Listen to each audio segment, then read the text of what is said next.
All right, we're on the air. Good evening, everybody. Happy Monday. Another glorious week of aero modeling about to start. So I hope somebody got out and got some stick time this weekend. It is too damn hot to fly in Columbia. It was 101 degrees out there Saturday with a pretty high humidity too. And although we had a club meeting, it was hard to get anybody terribly enthusiastic about flying. But anyway, we had a good time, got together, played with our airplanes a little bit, and went through the museum. I made a couple of videos on my channel of a couple of the kids. Well, one of the young kids flying and one of the old kids flying.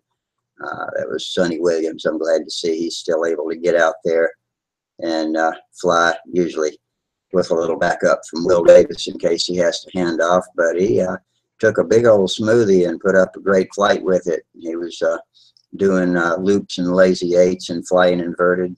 So I was proud of him. A lot of times in the past, he's fallen down, that sort of thing. So glad to see old Sonny's back up. That's with the Metro Carolina Control Line Society. And we have meetings throughout the year, about 3 or 4 different times at a different member's house. A couple of them have control line fields, and this was James Duckworth's house I was telling y'all about Friday night. He's got a museum too. So I put up a video of both the flying and later got the pictures from the museum and made a slideshow for YouTube and put that up too. So if you want to look at those, my channel is called Rusty K. And the easiest way to find it, because there's more than one Rusty K, in the Google search box, type in Rusty K Rusty K space control line, and my channel's usually right at the top of that list of search results. And got a bunch of other videos too if you want to look at it. I've had a few people on our chats here telling me they enjoy watching my flying videos. I've got some tutorials up too, so worth checking out. And meanwhile, well, here telling me they enjoy watching. Hey, Michael, I've got some tutorials up too, so worth checking out. I can hear myself. Meanwhile, they enjoy watching. Hey, Michael, I got some tutorials talking to us, Mike. I can hear myself. Meanwhile,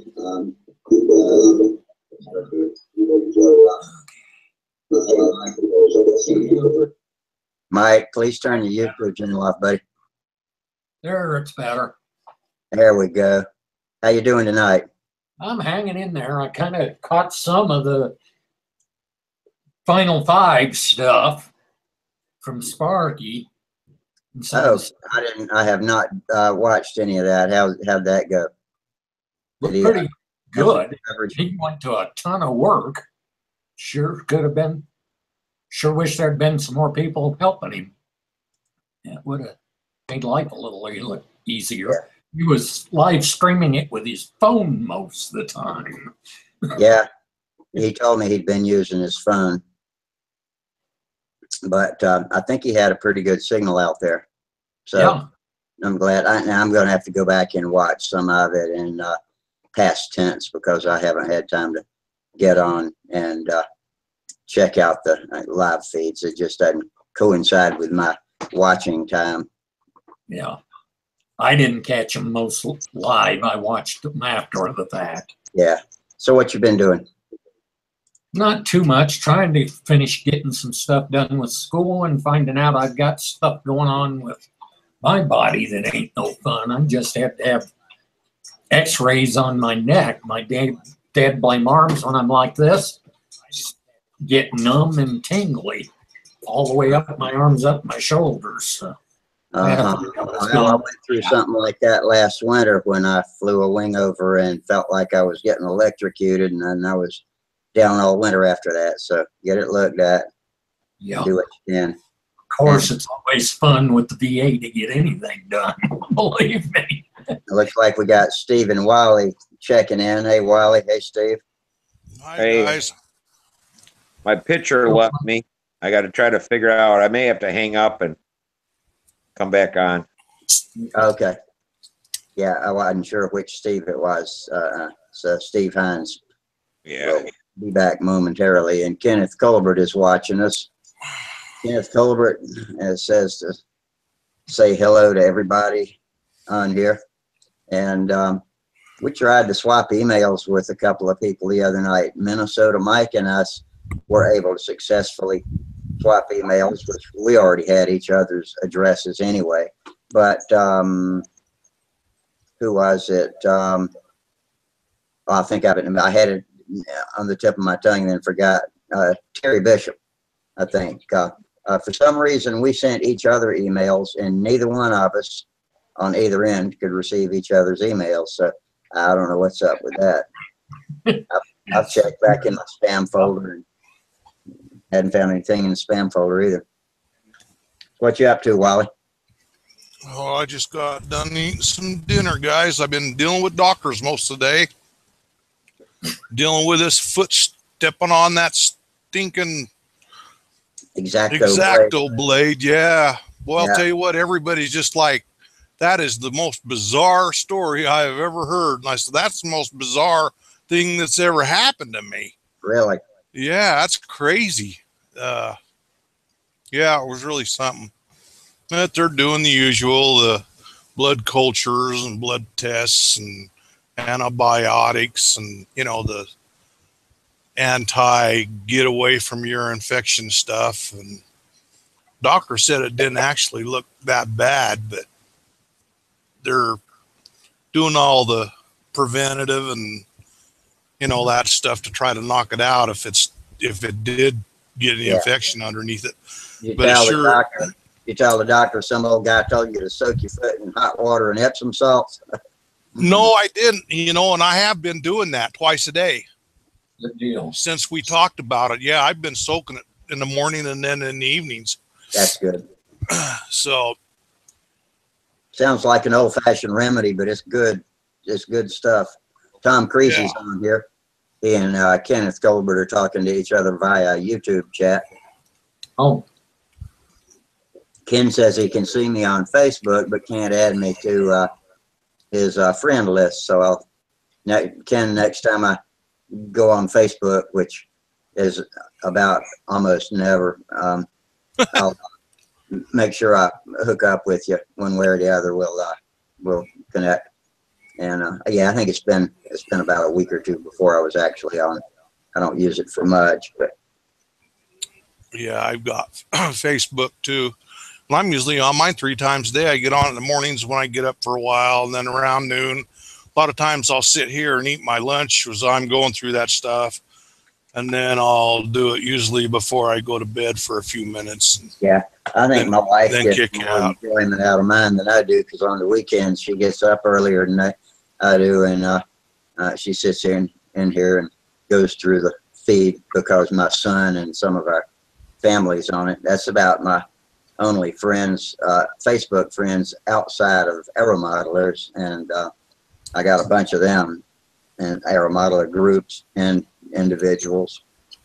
So it gets busy though. If you don't get on it all the time, you develop a list that's like 28 feet long that unless you got time to sit down and read a whole feed, then you miss a lot. So I'm you sure do. And you know what, on mine, like, you get a lot of people over on the one side that, you know, you can go in where they've been in your stuff.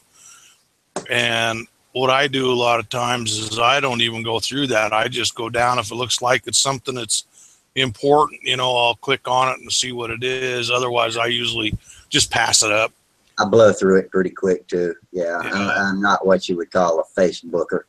Yeah, it's nice to be able to contact people sometimes. You know, it's just an ultimate form of staying in touch, especially if it was a urgent situation or something like that. It's good to have. Yeah. All right, now there's a lot of political crap still on there, and I usually just delete that or pass it over. Yeah, if they start posting all that junk, I block them. I don't care. I might agree with you. I might not. I don't care about listening or talking politics. So yeah, Yeah. keep it to yourself. Hey, Hey, Steve. Steve, Hey, looks like you got it working now. there we go. Now I finally got a picture. There you go. Yep. Hey, Steve, I was watching the fly-offs that, were posted, and I was watching the people, around the flying area and stuff, and it looks to me like your daughter and another kid that's about 10 years old that had a orange t-shirt on. I'm sitting there. Those two are going to have to spearhead this stuff, That's and Sam. I hope they stay with it, because they're going to be the generation that's going to keep this going. Yeah, that would be You Sam know? Lundke, the little guy. That's my Yeah. buddy Mike Lundke's son. Yeah. Mike's son's there. The two Daily boys were there. That was nice. And I can't think of his first name. I just went blank. Yeah. So His yeah, name Ben? Ben. Yeah, that's it. Ben Mills. So really, it's been the best amount of kids there this year. It was wow. better than usual, huh? Yeah. Well, that's good to hear. 2 in junior, 2 in senior, and Sam there. He should have flown, but his dad was flying big bore combat, and he couldn't be in 2 places at the same time. So, but he said next year Sam will fly. So they can do that. That'll be 5 kids. We haven't had Lots. 5 kids in there in a long time. Do they have a basic flight event at the Nats? Yeah, he flew in basic. Basic, yeah. That's Yeah. what he's been flying at Huntersville too. So yeah, I think he's about ready for beginner, because he's been able to fly loops and do all sorts of things like that. And so he's coming along pretty good. He got 1 or 2 cuts in speed limit combat. No kidding. All right. Yeah. But yeah, that was pretty good. We got a lounge lizard over here. Oh, hey, that's Jamie. How you doing, bud? What's happening? He's a lounge. Oh yeah. Ain't Yeah. bad. So that little Sam is the guy that's been. He must be the one that I've seen in some of your newer videos, Rusty. More than likely. Well, no. If Huntersville video, yeah. A lot of times he's with his dad when I take his picture there. But there's a fellow that's older. I think he's either teen or preteen, and that's Kyle. He is. I remember his name is James Duckworth. That's his grandson, and so they live pretty close to Huntersville, so they go flying a lot. That's their main flying field, and so he's one of the guys that I got flying in my video from Saturday. Yeah, I was. Wasn't you having a model meeting get together over there? That's right. Yeah, that was it. Yeah, and that was Kyle that was trying to prop hang the ring rat. That was one of those leftover planes from Joe Knoll, and yeah, he had a radio control throttle on it, but I think he kind of got out of sorts with too little thrust at the wrong time and turned it in the wrong direction. It came in. That was the end of that one. So was he controlling the throttle from the circle where he was flying there? Yeah, he had it on. I guess I don't know if it was on his belt or on his handle. I didn't even investigate that. Oh, okay. That's interesting. But something was wrong with the motor on that plane anyway. It didn't have enough go even at full throttle. And those little ring rats usually fly pretty good, but I think that one either had a bad battery or a bad motor, because it wouldn't spool all the way up.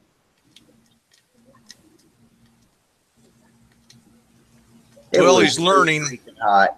I took the twister out there and even ran the lines out, put 5 ounces of fuel in my syringe, and every time I walked out to the circle, sweat poured into my eyes and burning, and I couldn't even see. And I just said, the hell with this, I'm not up to my first flight after coming back off of a gimpy episode like this. I want a little bit better conditions. And nobody else was flying stunters much. So I just hung and talked, and we had a good time doing that too. Yeah. Took burgers and dogs and had a meeting. Oh, that's cool. That was real windy that day, wasn't it? No, it wasn't too bad. Wasn't too bad? It was not really like it was real windy, but the wind was unpredictable. There was like no prevailing direction. And from 1 minute to another, it was just random directions. So, I could deal with that if I had to. But I think that's why it was the death of the ring rat, because I think Kyle just couldn't keep up with the changing wind. One lap it would be in his face, and one lap it would be at his back, and so that's hard to learn for somebody that's just beginning. And he's been flying basic flight. He and Sam have been going head to head for the past 2 or 3 contests at basic flight, and I think both of them are going to be moving up to beginner in their next contest. Nice.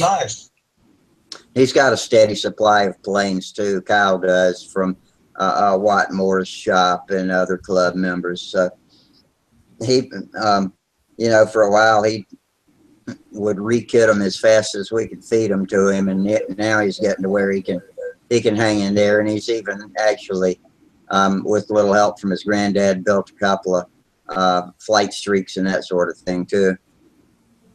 I think they built a Wildcat or something like that too. But we got a pretty good club. It's got a fair amount of active members, and it's a pretty good share of experts and advanced flyers. Like Derek Barry and his dad are members of the club, and they're always good to watch. Don Jenkins is on the edge of getting into expert now, and he's been building absolutely expert quality. I'm talking front row planes. So he's got a good teacher. One of the other guys in the club, who is a newly converted RC guy coming back over to flight control line, is teaching him a lot about building and finishing. And he's scratch building his own designs. So he does some pretty impressive stuff.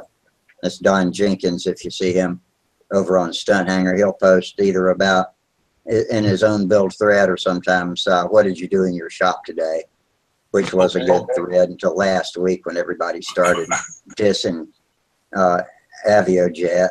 Maybe they're finished with that now. I tried to change the subject. I hadn't checked on it today. You know who I'm talking about? I don't. His name's Charles.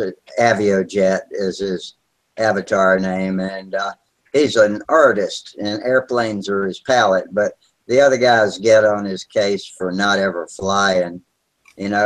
Some people are artists, some people are engine guys, some people are builders, and some people are flyers, and some are all of that. And so they, there's a group of people that get on his case about not flying the planes he builds, which are absolutely gorgeous, and also forgiving advice that he, in their opinion, can't possibly know without being a pilot. Yeah. And he can fly. I think he's had physical problems for the past few years. So he hasn't. But hey, Charles. Hey, Charles. Hey, Charles. Hey, everybody. We're just kind of getting in the groove here. All right. So what does he do with all these planes where he's building and not flying? Does he give them away, or No, he just stacking them up, or what? I think he displays them, stacks them up. But you know what? If I had thought about it earlier, had no idea we were going to be talking about him, I would have made a folder with some of his planes and showed them to you. But if y'all get busy enough talking with each other, I'll root around and see if I can find anything quick to show you. But okay. He does some that'd be cool. gorgeous stuff. He does graphics too for people, and everyone says he does a good job. He's got me some graphics, where it says Taz on and the numbers on my Twister, those were vinyl vinyl stickers made by Charles. And so does he design them, and then you take your software over to a graphic shop, and then they print the stuff out, or how's he doing it? no, you send him a sketch or a picture that he can work from in whatever level of detail you want it, and he'll convert it through CAD to a printable format and then print the vinyl himself. He's got his own vinyl printing, vinyl cutting equipment. Wow. He also does masks too for painting, vinyl masks. Yeah, I think his main background is he's a graphic artist. Yeah. He does stuff. A few pictures. I've seen that must be what he does or did for a living. I'm not 100% sure about that. I've talked to him on the phone a few times, but I don't know him that well. Is it expensive? Not really. Everything I've gotten from him has been free, just because I've helped him out a couple of times and at least not been rude to him. So yeah, he's given me some stuff that he calls samples. But when I asked him for some letters for my plane, I got an envelope in the mail with several different variations on what I wanted, and also in different colors of each variation. So after I wrecked the Twister, I just went to the drawer and opened his envelope up and pulled some extra ones out and stuck them on there.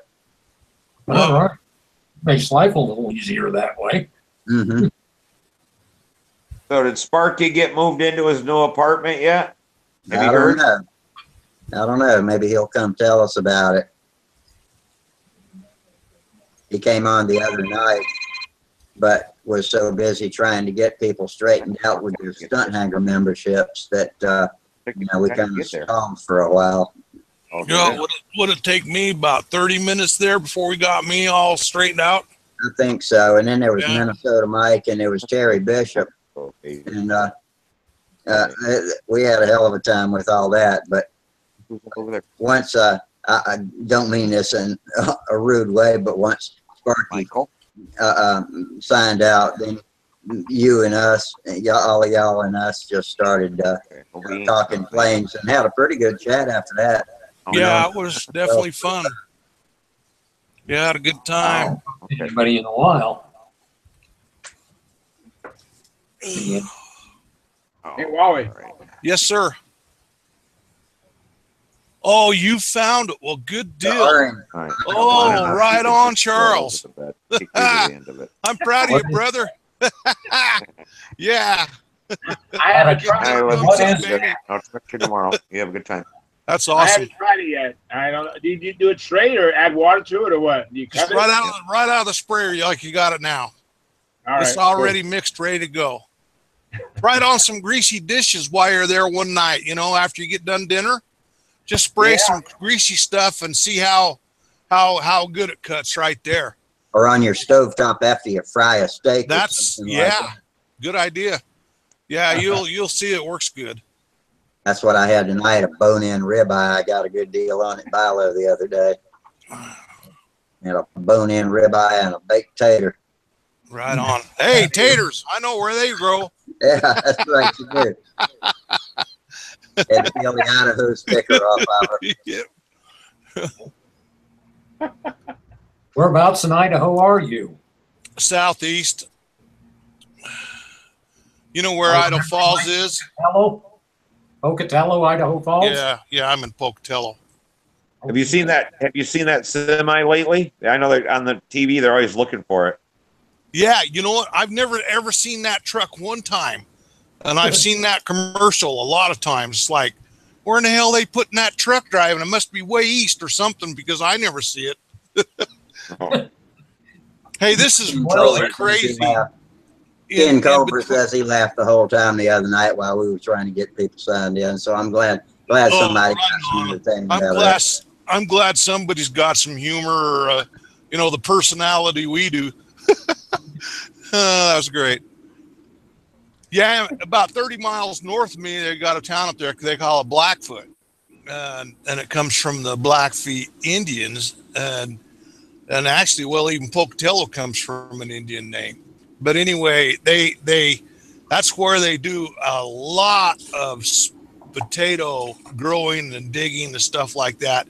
And they even have a potato museum. Hey, Tom. Yeah, it's crazy. I haven't been in it yet, but I guess you go in there and they give you a baked spud. You know, it's got like butter and cheese and bacon, and if you want sour cream, just load, and you get to eat it free right there, just to experience the potato. That's Hey, crazy. Howard's there. How you doing, Howard? Hey, Howard. And Tom, how's your man? Hey, Howard. Hey, Tom. How you doing? I'm doing okay. Hey, Howard. Hi, Charles. Good evening. Good evening. Man, we're Good evening. Wow, we got quite a crew tonight. We sure do. This is the Well, I'm most not- I think I've ever seen. It is. Well, I'm not building or finishing. I can't Well, good. and finish and watch, live streams on Stunt Hanger. So Hey, Tom, where were you Thursday night? You didn't make the cookout. Oh man, we left Thursday at noon. There was a couple people I forgot to say goodbye to, and one of them was you and Jeff Traxler. Yeah, Yeah, Yeah, it was actually- What happened? He said, yeah, they were supposed to be here for dinner, and we didn't see you around on the field, and I figured Yeah, you must we have left. we left about 11:45, around there. Went home. Oh, okay. What's Trax like? I've only met him one or two times on the forum, and he sent me some wood to make half-A beams out of, some maple. I've never really met him that much, though. He's a good guy. Speaking Once of, in a while, we'll run down and I'll run down to his house and stuff until we go. He can build one hell of a guitar. Can't Hey, believe how Jamie. he can inlay Hey, mother of Jamie. pearl and stuff like that. What's up? I met Steve Millett. He's a hell Yeah, of a Steve nice Millett? guy. yeah, Have you met? Yeah, it's called Millett. yeah. Yeah, it's me- called, yeah. He's a hell of a nice guy. Oh yeah, that's the one that if all them videos I had posted of the Novar and whatnot. That's him. Yeah. Man, he made the top 20, dude. All Oh, right. that dude is something. He's a great guy. He really is. He helped me sure quite a is. bit. He stayed at our hotel, and we'd go out. We would go out to the veranda and talk, and he'd come out and join us. It was a pretty good time. Yeah, I had no idea he was going up there because I haven't been out flying with the club at all in the last month. I had no clue he was going. I know he had talked about going back over there, but That's who you need for a coach, buddy. oh yeah, he I mean, if you ever see, I don't know if I ever posted up the video of him flying the Brodak 38 Special. He does the full Yeah. pattern with it. You, I mean, you it's need like- to make it it up looks- to nationals next year. That's where you need to do. I need to fly. That's what I need to do. I haven't flown in over a month. You've been fishing too much. That's it. Yeah. I see all those pictures of you and them bass. Tree maybe two time. I told you what we've been taught about that. No. How come you're looking up at the ceiling? Oh, I'm looking at the TV. I'm in a hotel. Oh, where are you at in Are you in Texas? Yeah, I'm thinking about crossing the border. Mexico? Howard, or You headed to Mexico, are you? man, where all that traffic is. oh man, Oh, good luck on that. Yeah, Yeah, make sure you can come back home. it's Yeah, amazing. no You kidding. can go north of the border, but you can't go south of the border. Hey, Rusty, did you get a hold of Brodak on your body? No, but I tell you what I did. I found while I was rummaging around in my mother-in-law's vacated house, she lives in a nursing home now, I found a piece of glass that she had as a shelf over her kitchen window for putting flower pots on. It's a 1/2 inch thick. It's 48 inches wide, and it's long, and it's 10 inches wide. I brought that home, sat it on my work table on top of my regular glass yesterday, and I sprayed that fuselage with Windex and laid it across 2 flat carpenter's pencils at each end with a weight in the middle. Went out there today and looked at it, and it was perfectly straight after the Windex dried. So Good. I went rummaging around, and I'll tell you what I found in my stash of tubes and carbon fiber and stuff. I found a 7/16 wide by 1/16 inch thick by 24 inch long flat piece of carbon fiber, as hard as a rock. And I'm going to rip a slot from the stab to the trail edge of the wing and embed that thing into the fuselage, and that sucker ain't never going to bend again. I think that'll keep it from wagging its tail when I pull hard corners too. Yeah, that So, sounds like a good idea, man. I believe that's the answer, and that also will prevent me from worrying too much about covering the sides with anything to stiffen it up, because I think that's going to keep it rock dead straight for the rest of its life. I don't know what y'all think about that. Has anybody ever done anything like that?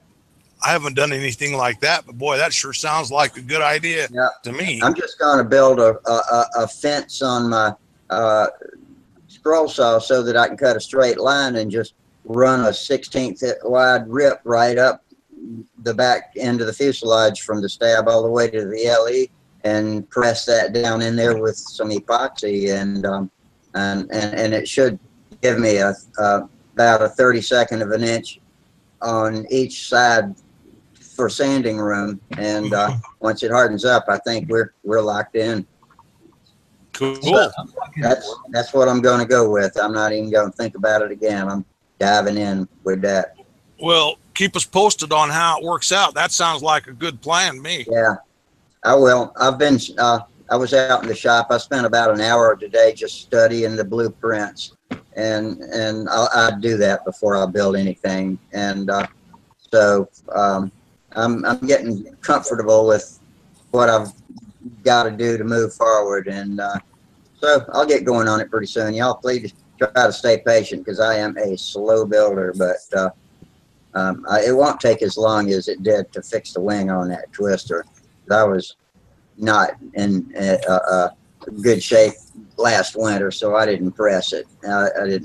I usually set myself arbitrary deadlines and at least something to keep me moving. So I'll get her going. I'll have it to fly all winter, and then next spring I'll be able to fly at the contest. I figure that's the way it's probably going to work out. And the twister is good. You know, it's ready to pick up and go at any time. And I also have an ARF Nobler on the table. It just needs glue. The controls are already adjusted and locked in. And so, I'm, you know, if I can get going on all this stuff I'm talking about, then I'm going to have a fairly decent fleet for the fall and winter. Sounds fun. I need to finish my twister. I need to get off my ass and build. Yeah, I'm going to start my winter build here probably sometime next week. Tom, I got to know, because I'm sure everybody else knows, but I ain't been around. What happened to the bastard? What was going through your mind whenever you see it go down? Oh, man, I had a real bad brain fart.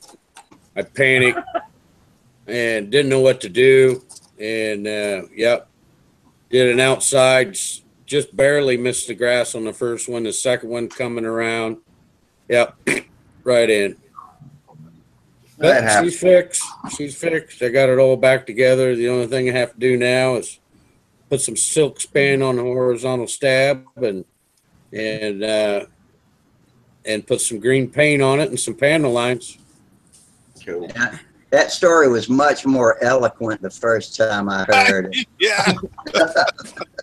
And I've gone around and told it to Will Davis and other guys too, and they gave embellishments you gave me when I first heard it. How many they had in beginners? How many people 9. doing it? 9. That's not bad. You still came out third with only one flight. Shit. Yep. Yep. Yeah. How Dan won it, didn't he, Steve? His name Dan? What, intermediate? No, on beginner. Pat. Yeah. Pat I'm off, yeah. Yeah, and his he's a uncle, nice guy, man. and his uncle won intermediate. Oh, but damn. Hey, is he enjoying that big trophy? Yeah, he doesn't say much. I seen him tonight, and I sent the pictures into work, and I wanted him to post, turn out pictures and just stick them all over the place. And the chicken shits wouldn't do it down there. He started laughing. Yeah, I'd have to take it with me to every flying event I went to. Absolutely, Tom. Absolutely. I go up here for down at Broken Arrow, in St. Louis, September 16th and 17th. I'd take that with me. Yeah. Absolutely. Following year, I'd go to Polk City right before the Nats. I'd take that with me. Everywhere. Hey, you can win it next year, man. I'm gonna try. Hey, you were flying good. Yeah, I finally got a plane that I built myself, and it flies really. To me, it flies really well. I'd like to have someone fly it that is kind of advanced. Help, maybe trim it out. But anyway, I'm getting ready for a new build. I think I'm going to do a Shrike. I already have the wing cores and the wings sheeted. So. Yeah, you're flying good. I mean, people don't realize when you're in front of them judges. I'm sure what it does to your confidence and everything else, man. That's why I make Samantha all the time. Doesn't matter what contest in front of judges. Take the pressure, and you'll deal with it better. Yeah, there's a lot of different combinations, man. I was so nervous, my hand was shaking, and the day before, I practiced like from 7 a.m. until 8 o'clock at night. Wow. Way too much. We left at 4 and then come back at 6 and flew for 2 hours. And I was like, I'll never do that again. I'll fly to about 4 and then I'm going to leave, get a nice shower, and get something good to eat and then be in bed at 10. Yeah, that's the ticket, being rested. And, you only need so much practice. Yep.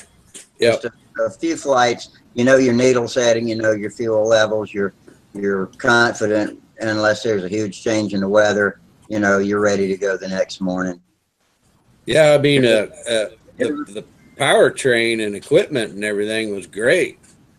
My engine behaved the whole time. It was great. It was super. Just not the pilot. That's what we did with Samantha before we went. She practiced like hell.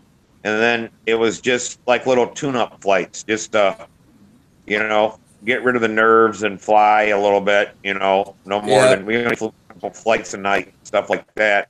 Then she crashed the airplane. Then all hell broke loose on trying to get the other one trimmed out. But oh, wow, when that damn push rod, I can't believe. I don't know what I'm going to do when I'm going to do set up with that. That's the second one of push rod has come out of the damn one I had.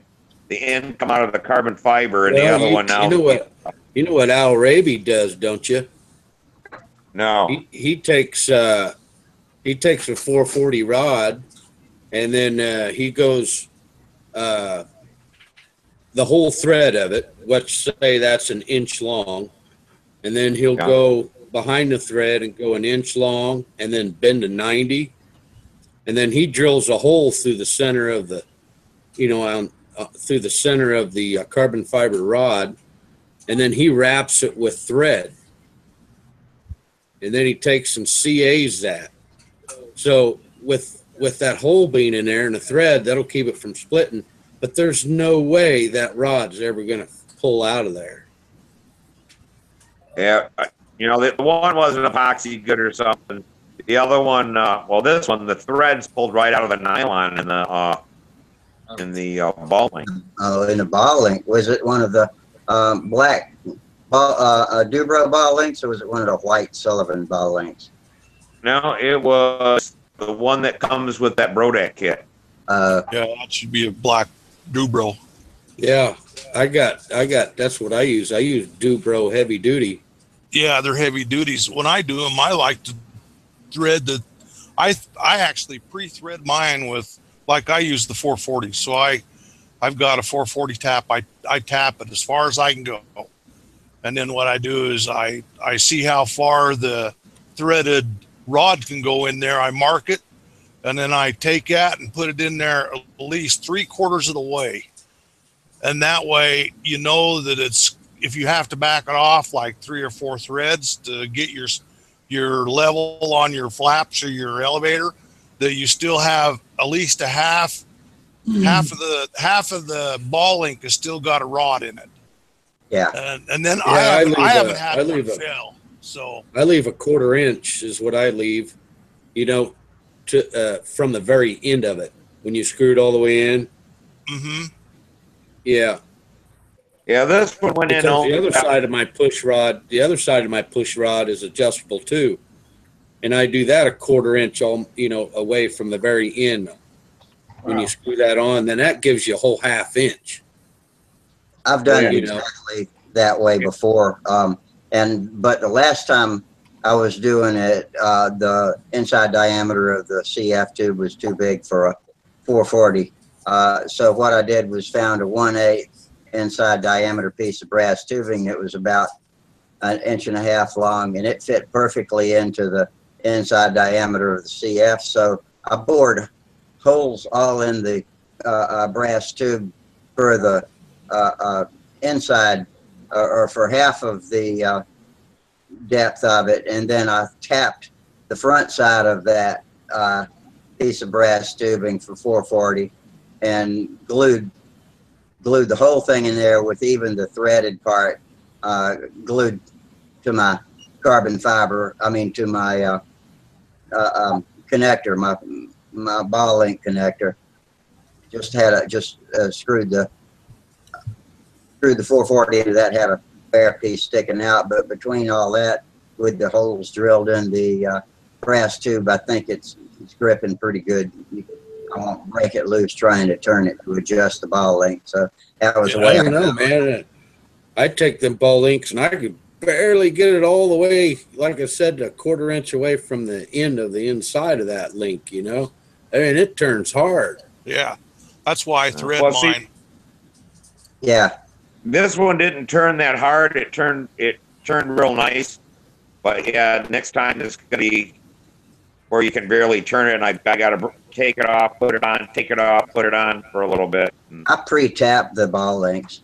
Yeah, that's what I do. And I'm afraid to tap it like that, because when you tap it, it actually cuts that plastic out of there, and to me, that would fit a little looser. It does. I usually just go enough to get it good and started, maybe not all the way, but makes it easier to get started and go in straight, and it's not quite as tight when you need to adjust it. I don't know. I hadn't had one come apart, but maybe I don't put as many flights on my planes as a lot of people do, so I'm probably one thing I'm definitely sold on, which I do, is on your carbon fiber tube, is to use that JB weld. That that's all I use. Yeah. I always use a JB weld. Yeah. I don't use JB Quick either. I've had bad luck with JB Quick. Yeah. Right. Yeah, I usually use the 30-minute working and then overnight set, Yeah. Right. What I've done, but I don't know where I got the carbon fiber rod from, but we got some rod that would slide perfectly over a 440 threaded rod. We would slide it right in the right through the carbon fiber, and when you hit the thread, turn about 2 or 3 threads in, and we'd glue it with some JB weld, and then the one end I put a ball link on, and the other link I just made a Z-bend. And that worked real well. Yeah, I've put a Z-bend on one end too. You know, when I did a, carbon fiber rod then holds, it actually holds that wire stiff, but you're pulling on the wire. You're not pulling on any ends. yeah, Yeah. when I did my Oriental R, it had a threaded end on one end and a Z-bend on the other, and I just slid a carbon tube over the whole thing, and then I wrapped some tape around the metal rod that went through it so it wouldn't slide back and forth. But and that keeps it from flexing anyway. And so they gave me the stiffness I didn't have with just a plain wire, and you know, I didn't even have to. I don't think I even glued it on there. I just sleeved it. Well, The I only do thing I use. found- Go ahead, Steve. The only thing I found is with a new Dubro ball links, the ones that are brass colored, not the silver ones. The things are the balls turn really hard in there, and it'll make your damn flight system. It won't be very smooth. You got to put a lot of pressure. Oh man, those things should be almost impossible to touch without turning. Right. Then I called them, and they said that so many people complained they thought they were going to fall out or whatever, Yeah, that they made them thicker. And you know, RC, it don't matter. So the last ones I got were from oh shit, I can't think of his name there in Alabama. Morris. Oh, Tom Morris. Yeah. yeah. And he's got new carbon fiber rod too that'll take 440, and you don't have to use his ends. If you want to put threads into the end of that 440, I recommend going ahead and putting your metal collar around the tip end of it first, because that tap will make it split, and you won't realize it split while you're tapping it. I've had that happen to me before.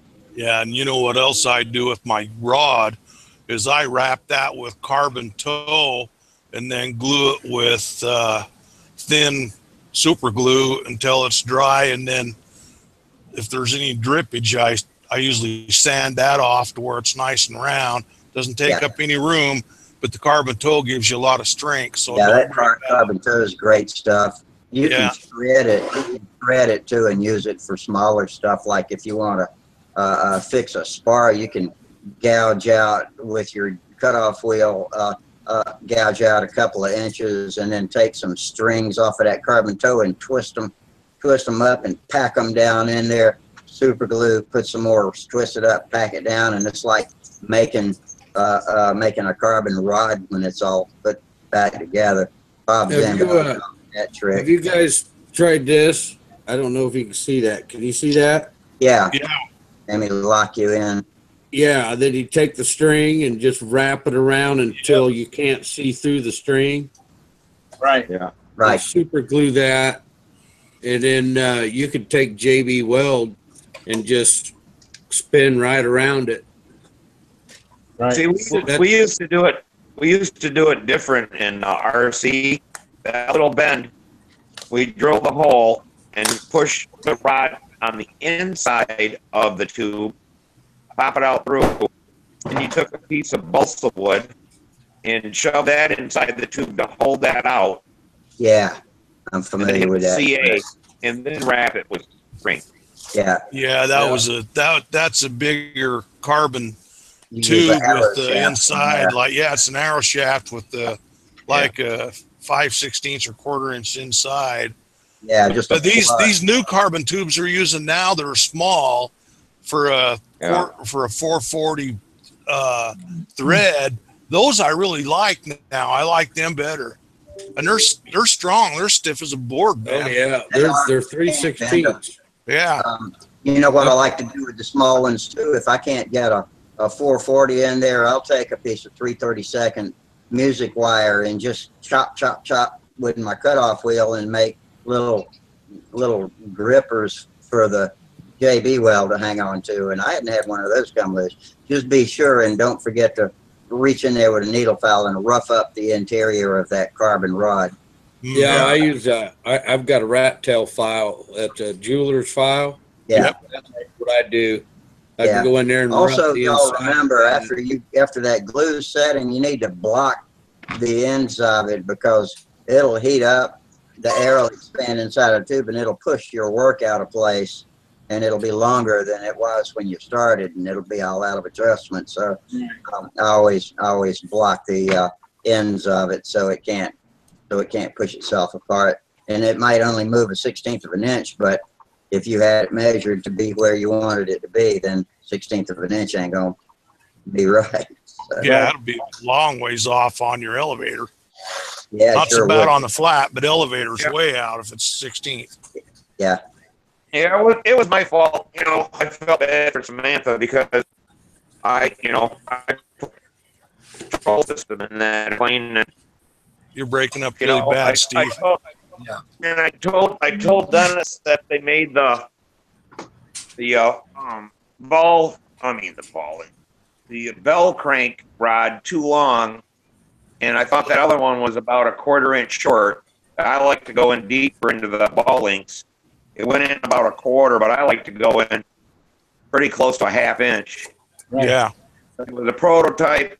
You know, we did the testing, and you know, like I told Dennis, I think he's got to go at least a 1/4 inch longer on that rod. Well, Steve, how old was the plane? A month old. Oh, yeah, that's too bad. You know, if you're way down the road, it's not so bad. It's not such a bad loss, but boy, that's a brand new airplane.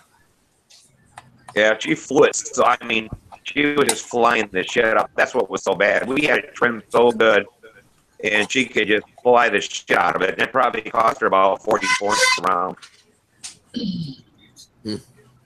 She flew a 526 at Rodak, and she was flying much better than Rodak. I mean, she could just turn the sharpest corners, and that's, you know, before we went out there, I said, hey, you're not getting completely vertical on your down. You know, you need to turn that thing a little harder and get that going down.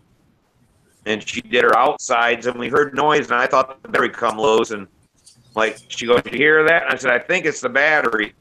She came into her square 8. When she hit that down, it went crack, crack, crack, whop. Oh God. Yeah, Wow. that's a high We were stress. hearing was it pulling threads. It was busting that ball crank. I mean that ball link. It was pulling threads, and we could hear it. You know, every time she hit a hard corner. Oh man, Wow. sorry to hear that. Oh, it stinks. How many G's do you think these planes pull in a square corner? I bet you they're pulling 10 G's. Probably Maybe. on that bottom corner. I bet they are. Well, I know it's enough. I don't want to be in the airplane. Yeah. Why? Yeah, she had it to where she looked like Derek Barry. How Derek can flop that plane just to make it spin on its axis. That thing we had it trimmed so good that she could just turn that thing so sharp. And that last time it just went, when that plane came around, it just said pop, pop, pop, pop, and then just straight in. Wham. Oh, man. That's incredible. She is so skilled to be that age. I hope she can stick with this and be one of our future U.S. team. She needs to be a leader in this sport. Yeah, we'll see. I Her guess and Sam and those little ones. She wants to try out for the team, so we're going to head to Texas in October. Is there a special age cool. group for her age, or is she just mixed up with everybody? No, she'd fly for the junior at the World Championships. So I guess Boy, Ben Mills, I heard he's going too. I don't know who else is going to try out for it. What an experience that would be. Wow. That'd be fun. Man, I'll be pulling for her. I'll be pulling for her too. Yep. Yeah, we all will.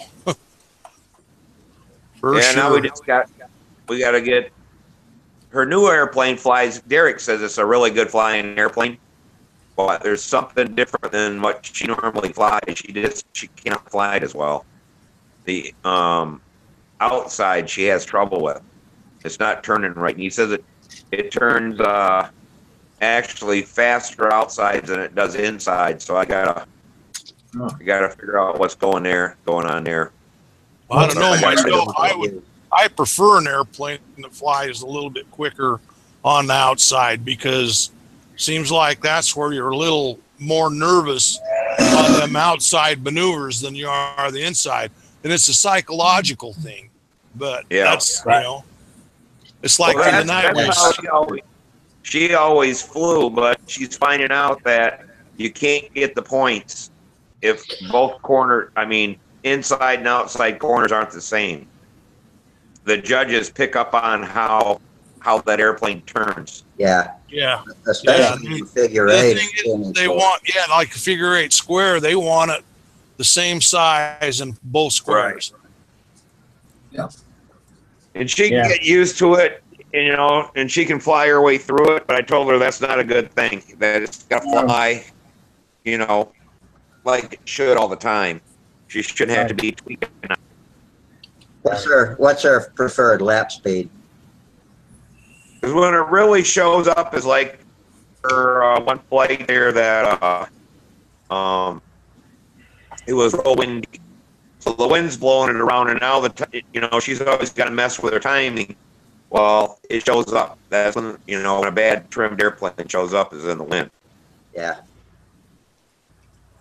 What is it? New plane she's flying? Pardon me? What is this new plane she's flying or trying to get set up? It's a Tempest. It's like a Vector, and it's got a PA Merlin 40 on it. I couldn't get engine runs. We didn't have, props weren't working, but it needs more braking. That's such a tight motor that I think that with this really hot weather, because it seemed to run good here at home, that really hot weather heated it up and wanted to make it. It didn't run away, but it would go from a setting of we could get like 4 laps, 5.5s, she went a little faster. It would jump all the way to 4.8, and there was nothing in between. We could not get that thing to. One night we got it down to 5.2, and she really liked it there. The next day we never could get it 5.2 laps. Wow. Yeah, it sounds to me like you're right. So we don't have enough time. We don't have enough time on them, and Randy sets them up so tight that when they're finally broke in, they last you 10, 20 years. So getting them broke in is the fun part. Yeah. So it's going to take a bit. We'll get it before the fall. The Tempest is a nice looking plane. I like how it looks. Yeah, that's what she likes, the wingtips and stuff on a Tempest. It's basically the exact same plane as the Vector. Yeah.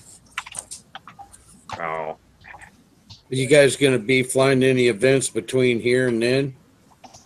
We want to make FCM. We're hoping to make the Detroit state thing. We used to always go to Cleveland, but they ain't having theirs anymore. So maybe we'll come. I think Chicago has one in the fall. Yeah, September 10th. Yeah. Well, that's the half A. I'm going to go to that one. You ought to head over there too, Rusty. Where's that? Over there in Chicago. Take your Chicago, half-A's. man. That's a lot of drive. That's probably a lot of drive for us. I had a good time in Chicago a couple of times, but it didn't involve airplanes. Oh. Yeah, they're still looking for him. Some southerner came up here and tore it up. I went to Wrigley Field, though. I got to see Ryan Sandberg's last game. Of course, he sullied my experience because the next year he decided to come back and not retire after all. But I went out to Wrigley Field a couple of times, had a good time out there. I've always wanted to go to Wrigley Field and watch a baseball game. Oh, it's awesome. I'm going to do it. Is it? I got to do it. It's easy to find. All you got to do is hit the street and look for Cubs jerseys and follow them. I don't know if you're a hot dog connoisseur or not, but boy, they got some good ones there. Yeah. Oh, yeah. Chicago. The best ones are out on the street in the vendors. Yeah. I Woo, want doggy. to go to an old time field. You know, that thing's been there for what 100 years or abouts, and Yeah. you know these new ones with the damn sky boxes and shit like that. I mean, Pools and get stuff. Yeah. far away, you can't see shit. I like to be, you know, down there. We got the Whitecaps here in town, and we get there a couple times a year. But you're nice and close, and you can see the players and all that kind of stuff. Yeah, we had a single A team here, and we still do here in Columbia. That was a Mets affiliate, and years ago it was a Reds affiliate, but it's more recently a Mets affiliate. And we bought season tickets to them for, I don't know, several years, and had a great time. And it was a whole crowd up in Section E. All of us would meet up and drink beer and watch baseball. That was great fun. Yeah, with me, you know, Samantha says, you never watch baseball on TV. And I said, I don't like watching baseball on TV. I like to watch baseball at the stadium, you know. Yeah. I love that. Football, I only watch on TV. I hate to see a football game in the stadium, a big one. Can't see nothing. And always all the action is always happening where I'm not sitting. And you're elbow to elbow with everybody else on the damn bleachers. And it's just, yeah, I like sitting in my living room next to the kitchen and refrigerator when I watch a football game. Yeah, don't forget the toilet. You know, when I was younger, I went, but I don't drink anymore, so there ain't no real reason to go to a stadium that you can't see the game because I don't drink. Yeah. But I love to watch baseball, you know, at the stadium. I mean, that's just, I love it. But I don't like to watch it, and I like to watch hockey on TV. Because when I go to the hockey we had a hockey team here in Columbia for a while, and I'd never watched hockey before, and that's a learning experience. You have to learn how to watch hockey. If you want to talk to the person, know the rules. You gotta keep your eyes on the game while you're talking to somebody, or you'll miss whatever happens. I mean, that shit's fast. if they don't have the little red streak following the puck on TV, I can't watch the damn shit. Yeah, I like it, but I never know where the damn puck's at. I'm always watching the wrong guy, and they pass it, and they score, and I'm like, hey, I was looking at the wrong guy with the puck. I thought he had the puck. If you're in an arena watching out of there, you can't find the puck, it'll find you. So you got to be real careful. Yeah, right in the teeth. Yeah. Woo.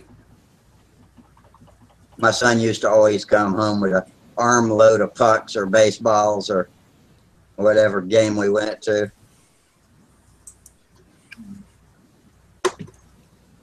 Yeah, I just about caught a ball one time. About fell out of the damn skybox, but hey, that's not good. That would be a good plan.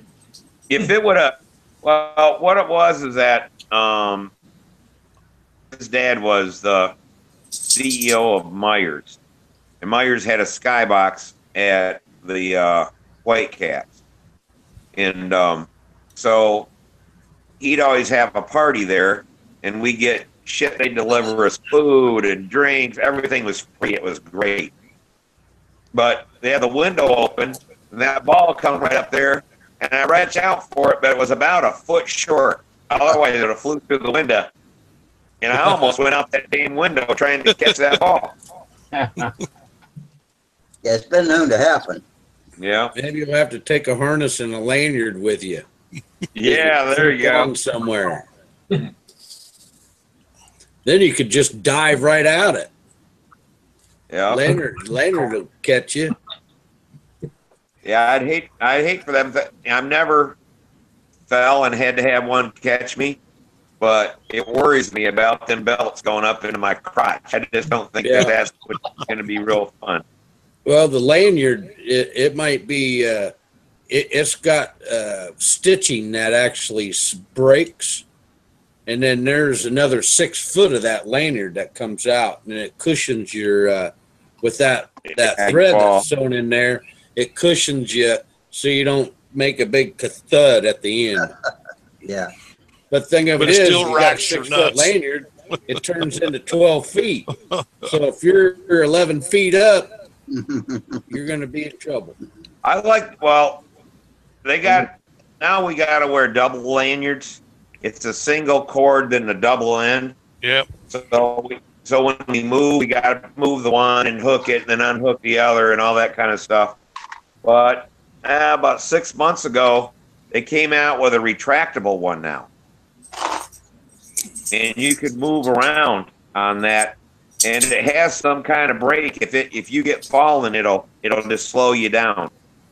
But Yeah. I'm not sure how it works, but a lot of the guys Yeah, really. it's got a braking mechanism inside. Yeah, with a cable coming out of it. Yep. But when you're in a lift and you're up between pipes and stuff, it makes it a lot easier to move around. Yeah, I bet. Sure does. But man, them are cashy, boy. Woo! Well, that's, that type of lanyard.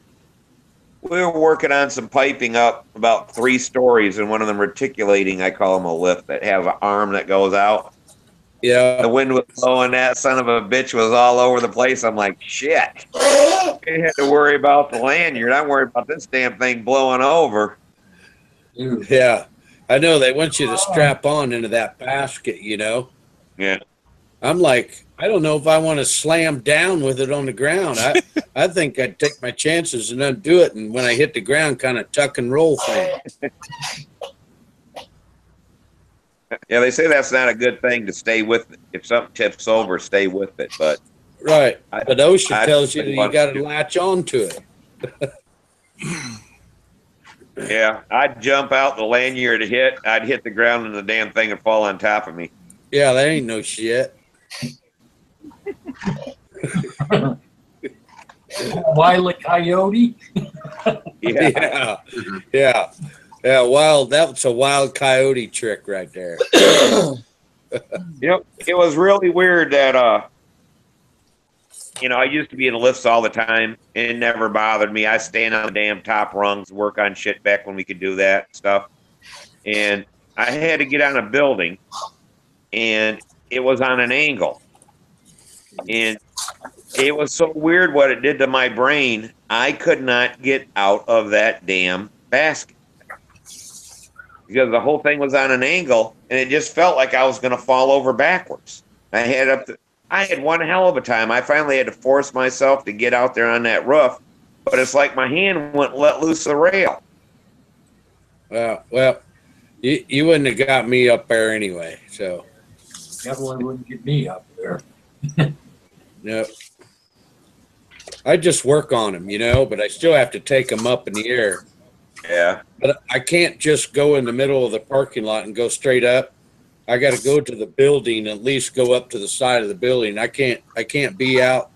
I can't go up in them things when there's 360 degrees around me. There's nothing, Yeah. I had a whole boss. We get up, we had this building, it was 10 stories. And he was so afraid of heights. I'd go and stand on the edge of the building, step up, it was like a foot, step on the edge of that building, stand up there. He'd be back there going, oh, oh, oh, oh. That sounds like me. Or me. I did my garage, and my neighbors know what I sounded like. Sounded just like that all day long. It helped. It's only got 8-foot walls. And I don't know, heights really don't bother me. I still wouldn't jump out of an airplane, though. I know that. Them kind of heights would bother me. I remember don't know if I don't know if I could skydive. I remember having to stand on top of a piece of 10-inch channel steel with nothing around me to hold on to, and slam a welding mask over my face and pop an arc welder and start drawing a bead. And that was tough. Slamming that mask without getting all wobbly was something that took a while to learn. Hell no. I had a friend that worked in New York and shit. He was a steel worker. They had pictures of him grab an I-beam and run and grab onto that I-beam and crawl up it to the next floor up. How they stick their feet in it, grab it by their hands and just zip up that thing. Shows him walking. I know. out. I've seen them steel walkers. You know, going on some job sites, on some big job sites, and I just sit there and I look at them and I'm like, holy crap. It's like I get on the edge of the building, but I can't walk that edge of that building. There ain't no way. My butt puckers too much when I try that. Back when they started building skyscrapers like the Empire State Building, they had very little in the way of safety precautions. People died every day falling off of those buildings. Yeah, back in the day. Wow, that's right. Nowadays, they pretty well got everything covered pretty good. Yeah, I don't know how they go up and down that steel like that unless they got some kind of lanyard that slides along the I-beam in front of them. They do it. You know, the crew comes in and the I-beams are going in, right? And they got this deal that goes right over the I-beams and it just slides with them. Okay. And they have the cable, you know, also. My luck, that son of a bitch would be sliding along behind me and get jammed and jerk me off my feet. I'd be dangling there from an I-beam. Yeah, that would suck. Yeah, no way. Well, guys, my tablet's going dead, it's telling me. So I got to go. And are you guys going to do this Wednesday or is it Friday again? Friday. Friday. Yeah, I wanted to get on last Friday, but I was just so busy getting ready for Saturday morning. And Yeah. Actually, it was Thursday last week because I was going to the beach on Friday. But anyway, this week is actually Friday. And so I'm glad I didn't make time for Friday then because I would have missed it. Yeah. I'd have been a day late. Yeah, Thursday we had that party, and I was doing dishes till like 11 o'clock. Oh, it was Friday last week. It was Thursday the night before. Hey, Steve, I do apologize. I should have, went up to you and told you I was leaving. I meant to. I told my buddy that. I'm like, damn, Sparky had to go sign a lease that night, so he wasn't there. Where's he moving? Oh, you're right. You're right, Wally. I got my Thursdays and Fridays and weeks mixed up. That's okay. No biggie. That's no big deal. He's getting an apartment there by Dayton or wherever he works there every other week or something. Yeah. Instead of paying for a cheaper motel. than staying in a hotel. Yeah, probably is. I tell you what, them hotels are freaking. Wow, boy, they ought to have plenty of money to, make the ward off style type of hotel. Well, they're cashy. Yeah, and you were looking for a third partner in yours, weren't you? Yeah. And Ortiz Hernandez, the world champion. Yeah. He calls and asks my buddy, and he was going to until he found out that I was going to be there too. He said, "No, what thanks." Are you trying to tell us? I don't know. He goes, yeah. He goes, he was going to stay until he said, yeah, you'll be rooming with my flying buddy also. Huh? And he's like, oh, it's just not just, there's going to be another guy in the room. And flying buddy says, yep. Yeah, he goes, I'm not interested. Too much company, huh? Well, I guess. Three's a crowd. I guess so, man. I told Rick, I said, In the same room. Two makes for good company. Three does make for a crowd. Yeah. No watchers. Sorry. All right, Jimmy Schreiber. All right. All right. Later. See you later. See you later, Steve. I'm going to call it a night. See you later, Steve. See ya. I'm going to call it a night, too, I think. All right, Mike. All right. Down to the diehards now. Yeah. Yeah. Michigan left. Colorado man left. Well, we still have a Californian, a North Carolina, and Illinois boy, and let's see, Howard. I can't remember where you're from. I'm from Texas. Oh, we got it. We got a Texas. I met you in person at the Nats. We ain't got any North Carolinians, by the way. We got a South Carolinian. Oh, you're in South Carolina? Yeah, I get that shit. my mixed up. club's in North Carolina. Yeah, and then we Huntersville's got, in North got a Carolina. potato head here, and we're all over.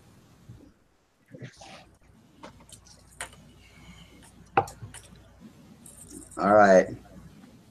Now we're quiet. I guess Oh, excuse me. I didn't mean to interrupt you.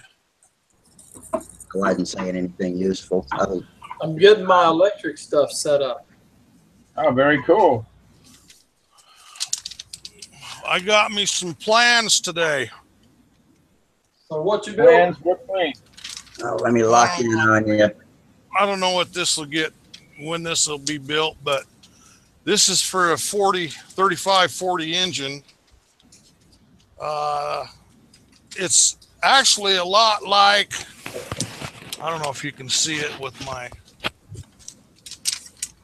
Seen part of it. self in there, but it's a lot like a P40. It's a lot like the one Tom just got done building other, and this is full body. Yeah, I see that. All right. Cool. And they call it a Black Hawk Stunner. Black Hawk Stunter. Yeah, and looks pretty good. I've been looking at it, and Rust, you're saying you spend a lot of time looking at plans and stuff when you start. I probably got about 2 hours looking at this off and on. Yeah. I like Yeah. to study them. Yeah, getting some ideas on how I'm going to build it. Yeah. And it should build pretty quick. Looks like it's a pretty simple build. What size airplane is it? It's about a 50-inch wingspan. They've got it designed for a Fox 35, which is the engine that most of these drawings come with. They draw them all for Fox 35s, but I'm going to put a 40 in it. Yeah, it sounds like a big 46. plane. Yeah, maybe a 46, but I'm hoping I can do it and have it perform with a 40. Probably an OS 40. Usually a plane that's accurately recommended for a Fox 35 will run a FP 25. Well, you got to remember, I'm at this high altitude, so I have to really juice them up to get it to perform up here. Yeah, I keep forgetting about that. But it does look like it should build pretty quick. So I'll start doing next week. I'll start doing me a cut list of what I got to have for materials, and then I'll start ordering some more wood. I've got most everything else I think I need here. 2-inch spinner, 2.5-inch wheels. The only thing I really look like is I'm going to need, they call for a P51 canopy. I'm not sure I'll use a Mustang canopy on it or not. There's a guy that builds canopies. I can't remember where he's out of. I know Al Raby has the link to get their canopies, and I'll have to go through, see what the length is on this one and see their different styles and decide what I want to do. That Oriental ARF canopy looks like a P51D canopy.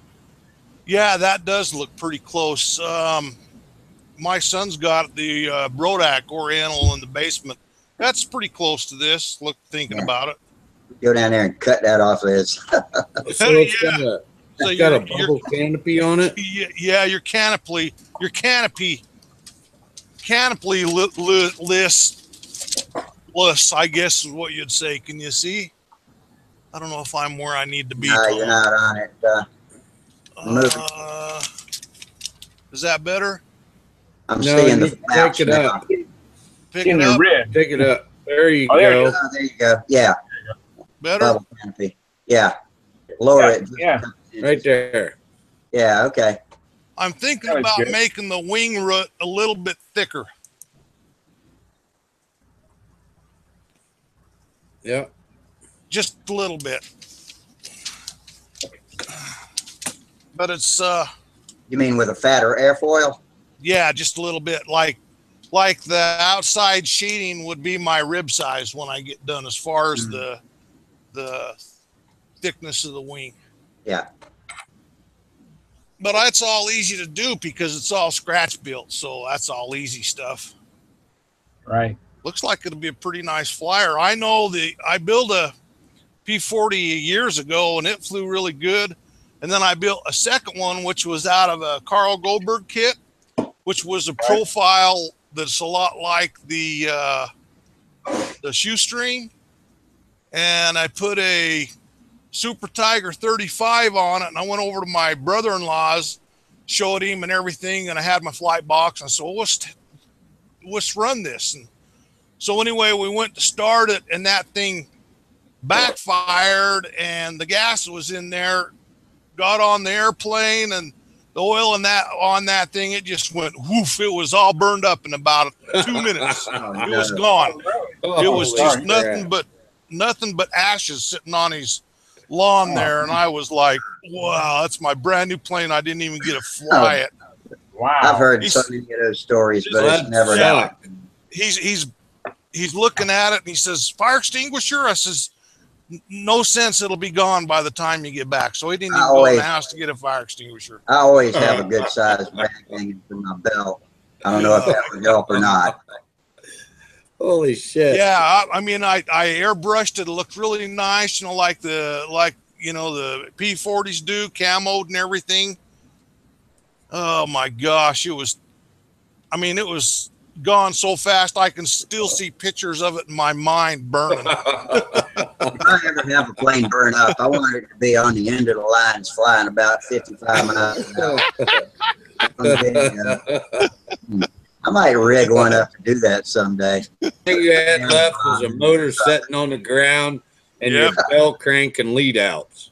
and I'm not kidding you. I was so pissed. I have never wanted anything to do with Super Tigers after that. I've got a mind. It's a mental block. They're great engines. A lot of people love them, but I've got a mental block that I still don't run them to this day. Hell with them damn Super Tigers. I had a Thunder Tiger that was one backfiring son of a bitch, but it never did blow fire and set anything on. That's the only time I've ever had one catch fire at all. And it was just, I don't know. It was like it was meant to be. Yeah. I don't know. Is that bad karma? Was it coming around and getting you or something? I don't know. You've been a good boy, or I thought I was being a good boy, but I don't know. That's too long ago. That was 40 years ago. Be careful with the bastard, Tom. It might be destined for a fate like that too. Be careful, Tom. Who, the bastard? Yeah. It gave it's some tail. It earned its name. Make sure it doesn't blow up on you. Well, at least you got to fly yours. Yeah. When I drove it into the ground, I said a bad name, but I should have said, "You bastard." It would have been great.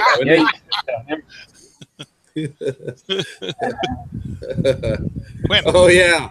On top of everything, I washed my shirt when I got home, and the word "bastard" fell off of it in the dryer. Oh man. Yeah. The skull's all right, but the bastard fell off. Like, man. Just can't catch a break. Yeah, I know it. Bastard. Hey, Howard, you been doing any building then other than your little electric there? Well, I built the Infinity, which I flew at the Nats, so it did okay. Yeah, that's a nice looking plane too. It turned out I was really pleased with everything on it. And then next I'm going to probably build another one for electric, because I really like the way it flies. Try to get it about 7 or 8 ounces lighter. And then I'm going to build an airplane designed by Frank Williams called a Forte, and it will be for a PA-75. Wow. So that's 2 projects. Yeah, I haven't That seen Infinity, that is that the one that Brett Buck flies? It's the one he designed. Really? Oh, no, that was Barry. That's a Barry design. I think he designed the Infinity. I can tell you, I've got the plans. Okay.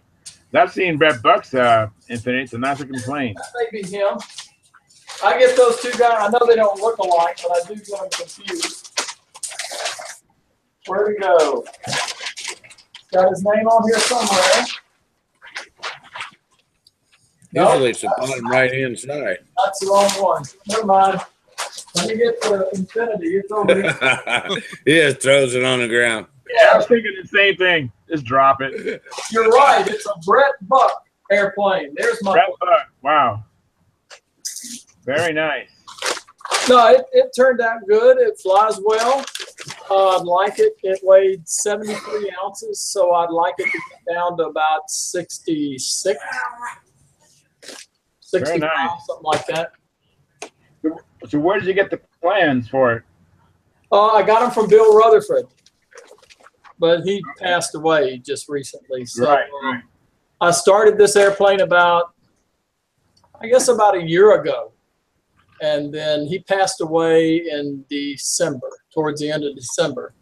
So I scrapped this project, was trying to work out another airplane that I built, and it flew awful. It was horrid. Huh. It was a pound too heavy. Wow, pound. Yeah, that's kind of hard. It was a T-Rex wing with a Thunderbird fuselage on it. It was electric as well.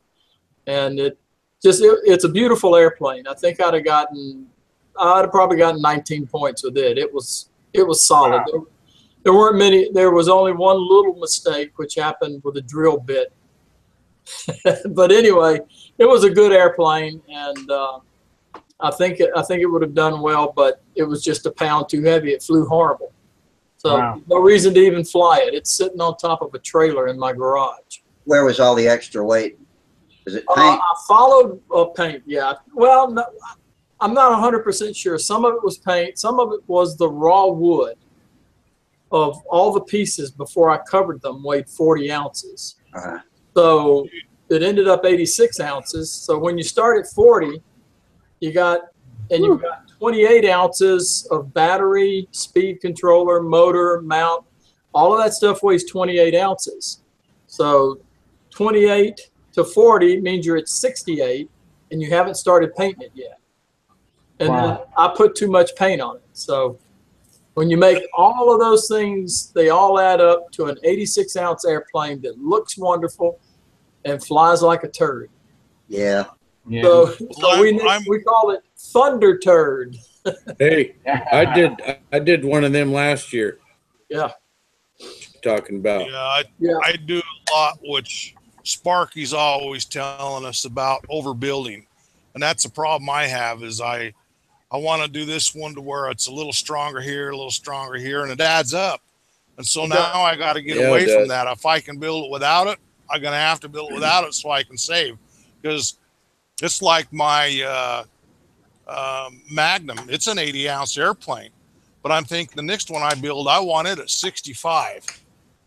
And that's what I'm shooting for. But now that I built one, I know a lot of areas that I can cut a lot of my overbuild out. The paint on that airplane, I think, is just about right. But it's all the overbuilding that made it so heavy. I mean, too much glue here, too much glue there. You know, on the leading edges of the wing and on the elevator or on the stabilizer, I didn't hollow any of that stuff out, which would have saved some. I got the wing tips hollowed out really nice, but there's still other areas. I reinforced the bell crank area to where it was like ungodly, and you don't need to do that. So, you know, it's like Sparky says, you overbuild. So there's a lot of places I can shave off, and I'm hoping I can get about a pound out of it. And if I can, that'll really be a nice plane. Yep. Wow. That's what I've learned this I past. think Wally was the only one here when I was talking about my Cardinal when we first opened up tonight, putting that carbon fiber strip into the fuselage, and I weighed that 20-inch strip, and it weighs a half an ounce by itself. That's the only drawback there. But I think it saved me from putting that amount of fiberglass on the outside of it to stiffen it. So that might be balancing out just about the same. The thing is, if you use a 40 or a 46, you're going to be on target with your weight. It'll balance just about right with a little bit of extra on your tail. Yeah. I'd rather do that than add tail weight. You know, put the strength in there instead of putting dead weight back there. Well, on the Infinity, it was 38 ounces when it was ready to be primed and painted. So that was pretty good. The total weight of the primer and the paint's a little over 7 ounces. So I'm really pleased that I did much better than I did the first time. Very good. Yeah, I mean, most of the information that, actually all of the information Sparky provides is spot on.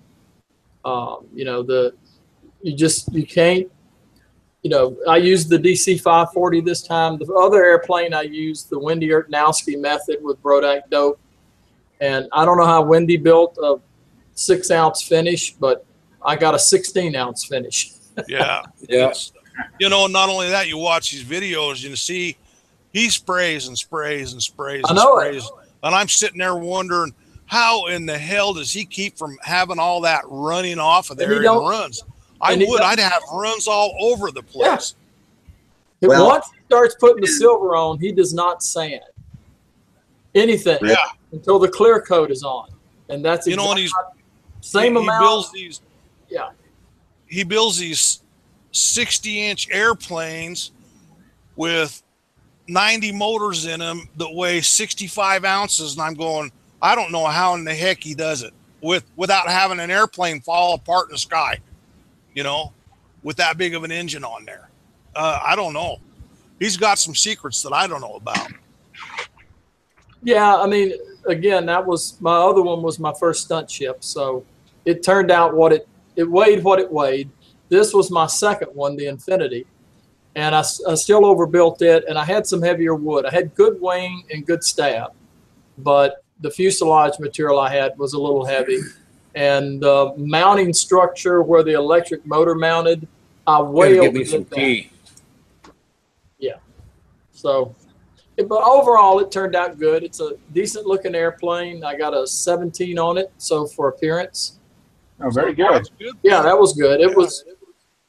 I went in. It's funny. I went in there to look for my airplane, so I'm looking all around, and I see my buddy's airplane. So I start looking behind it, and I don't find it. It's gone. I thought, oh my God, it was so bad they took it out. Threw it somewhere. They don't want that there. And then I started looking up front, and I saw Rusty's airplane, and mine was sitting right next to it, and I went, damn. That's a pretty good. That's a pretty good company I'm keeping. That. Yeah, very good. Shame I don't fly as good as him, but you know, at least I got to park next to him for a little while. So it was good. I had a good time, and was well worth the, you know, the week and a half away. And you know, I'd go back. I will go back next year if my health permits. So. Yeah, I think everybody should go. You can compete in anywhere from beginner through expert. I mean, there are 4 different classes, and a lot of different events from old time to classic to, you know, regular pattern. And you can find a place to fly and where, you know, your ability will match up against with the guys you're flying with. That way you won't go out there and, you know, be embarrassed or anything. And believe me, a lot of people there have worse airplanes than you'll bring. I promise. I wish I could get back there. That's so far. I want to go back to Brodix too, but it's like, God, that's clear across the country for me. You know, that's a long damn. I live in Idaho. You know, that's a long ways away. Yeah. I live in California, so that's really far. We're the same. I mean, Charles is probably actually farther than I am. Well, you definitely are for Brodax. Yeah. It's 1,200 miles from my home in Houston to Muncie, Indiana. Wow. So, yeah. Well, that's a pretty dang good drive for you too. I'd have to look it up and see. It's 16 hours. So, 16? Well, 17 because you lose an hour. And if you don't go to the bathroom, you can do it in 17. Ken Colbert and Minnesota Mike are still with us. They just checked in on the chat over on the tube side. Well, good for them guys. Yeah, it's too bad they can't get in here on the live picture stuff. We got 8 viewers besides us guys here on the live side. Cool. We've had a good crowd tonight. Yeah, really. Yeah, it started off really strong. That was neat. Got up to 9 live guys. That's the highest we've ever been, I believe. I hate to bug out, but I got to leave. So, okay, Howard. Well, thanks for dropping in. Howard. Yep. I'll see you guys later in the week, I hope. Yeah. Okay. Yeah. Well, good night, Howard. All right. Good night. All right, good night. Man, did you read that the top fly off that I posted that link, and I was there with Sparky helping him out, keeping him up with stats, because I was watching it live right with it. Man, that was some hellacious flying, wasn't it? What day was that? Saturday? Yeah. Yeah, I was off at a club meeting in North Carolina on Saturday. Yeah, I've seen a couple minutes of it. I've been meaning to watch it. Well, I like I'll tell watching you what, top guys fly. that last day when they was having them fly offs, oh, was that some neat flying. Mm-hmm. You know, and you know, Tom was talking the other day about stance and all this stuff, and I watch a lot of that too when I'm watching flying all the time. Oh, I do too. And I know, and what really gets me, I really love to watch these guys fly, but especially David Fitzgerald. You know, he got there, he got his airplane in the air, then he walks downwind. You got a 6-foot circle there. He walked downwind and straddled that circle, and he stayed there until his airplane ran out of gas and he needed to walk and follow it around to keep the lines tight. But the thing, and he did that the second time and the third time. And the thing is, that's neat about that is he gets in a situation where he needs to walk back. He can take 3 steps back and still be inside the circle on the other side of the circle. So he's still using that circle to his ability and staying in it. And when I fly, I take a rag, put it in my pocket, a big rag, and where I stand, where the handle is, I throw it about 5 feet to my right. And then when I tell him to launch the airplane, I walk back 3 steps, and that's about 6 feet. And that's where I like to fly, 6 feet back with that rag right on my right side. So that way, if I need to walk back or do any adjustments or so, I have that rag right there for my adjustment, because 9 times out of 10, I'm going to be flying in grass. So I need a reference right there. Yeah. So exactly. That's how I reference where I'm going to stand. And then when I land, I like to be in between where I walk back in that rag, and that gets me off the runway where we have, you know, done our startup and everything. Of course, the flight box and everything's moved back, but I like to fly just on the inside of that on my, you know, if I come around to land in there. And not very often you'll land in there. I mean, it's almost always you're going to land somewhere else other than where you took off, you know. But that's how I do it. But it's really interesting to watch how these guys fly and their stances, and like him when he's doing his overhead 8, he can squat and he flies that overhead 8 right over the top of him. Yeah. Well, I can't squat like that because I got so much steel on my back. I can't lean back like that because my neck is pretty much solid bone now because all operations I've had up there. So my overheads they're more like a figure 8, but they're at about a 45. Yeah, out front of you. You know, it's more out in front of me. I can't go high enough to watch the back end of my 8s up there, you know, my loops. So I don't go as high, and that's something that they would dock you on because you don't do that. But, you know, you don't have the ability to do it. You can't do it, you know? Yeah. Yeah. And these guys that will do a wing over that go over and then come back and then start their step after they come back. Now I can do that, but I still lose some of the airplane when it's going right over the top. I can't see it. I just do it by feel of the handle with the, you know, line tension.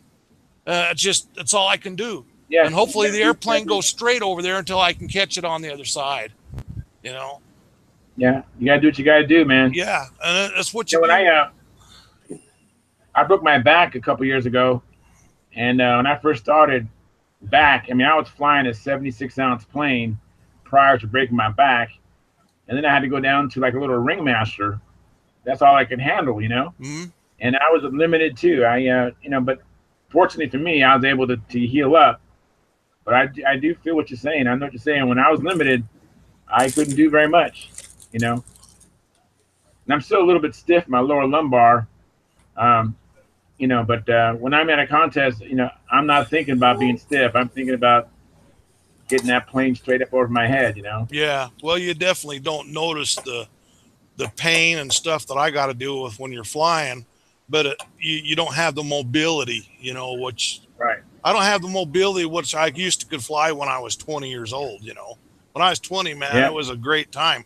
I just can't fly. That's why it's so fun to watch my boys, especially my oldest. My oldest is just, I mean, Well, that's good. it's just fun, and he likes to fly like crazy, just all kinds of crazy stuff. You know, he's not so much a pattern guy. He just likes to go out there, and if he decides to do a Freestyle. loop here, he will. If he wants to do, you know, 5 laps, you know, upside down over here, he will. And you know, it's just whatever he feels like he's going to do. He doesn't, you know, and I'm sure if he wanted to put the pattern together, he could do over half of it. You know, That's the I way might I have to do fly a little- half-A, just freestyle. You know, just Yeah. I make it up as I go along. And that's Yeah, a good you way know- to smack the ground, but I still Oh, most fun way to do it. you know, when I was watching your videos on your half A's, you're the first person I'd ever seen take off with your airplane in a sleeve. I was sitting there. That is really cool. It works great Yeah, it does. Airplane what? in a You- sleeve type stooge. I Yeah. use a folded bath mat on top of a PVC yard table, and then a guy wire to keep from tipping it over. And then just when you're ready to launch, you just step backwards and ease the plane out of the sleeve, and it takes off. Yeah. If you've got Good. an underpowered plane, then I strap it to the top of a bar stool to get a little more height. Yeah. Yeah, I've done that. We have some combat guys, and that's the kind of stooge they've made. That's what they do. Yeah. And they just pull back, and the plane takes off. And Right I out have of to sleep. let me try that. It looks really cool. So I tried that, and that's really cool. That's a Yeah. cool way to do it. I've never done that, but I don't fly with half A's much because I prefer the big airplanes. Yeah, you know. same here. Same here. But But, you know, I that's fly that with worked good. I fly at a park, and I have cones all around, and I put a little like soccer cone where I'm in the center of the circle. And like you know, I fly with a stooge, and so I will take off and I'll step back, you know, at least 6 feet, like you described. That way, when I land the plane, there's no way I'll hit the stooge. Yeah. I have hit it before. I have hit the stooge before, and I was so mad at myself for hitting the stooge, damaging the plane. I thought that was so ridiculous. So I vowed to never do that again. So I always step back quite a bit just to avoid the stooge. Yeah. When I fly half-A, if I don't use a spot marker, I'll wander all over the place. No telling where I'll be standing when I finish. Guys, you got to do the loose line wind dance a lot of times flying half-A.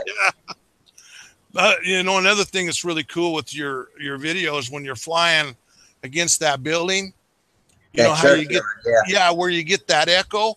Well, we fly a lot over by the school, and we fly pretty close to the school. And with these big engines, you get the echo off there that's incredible. It's like, wow, the kids are always like, Dad, that is so cool, you know? And then when I went over at the church in a long time. What'd you say, Charles? when I land, I try to land near the stooge. So I pretty much timed it so that when I hear run out of fuel, I want to start my descent, you know, 3/4 of a lap away from the stooge. So I can come down and right in front of the stooge. So you don't have to drag your lines across the grass. Exactly.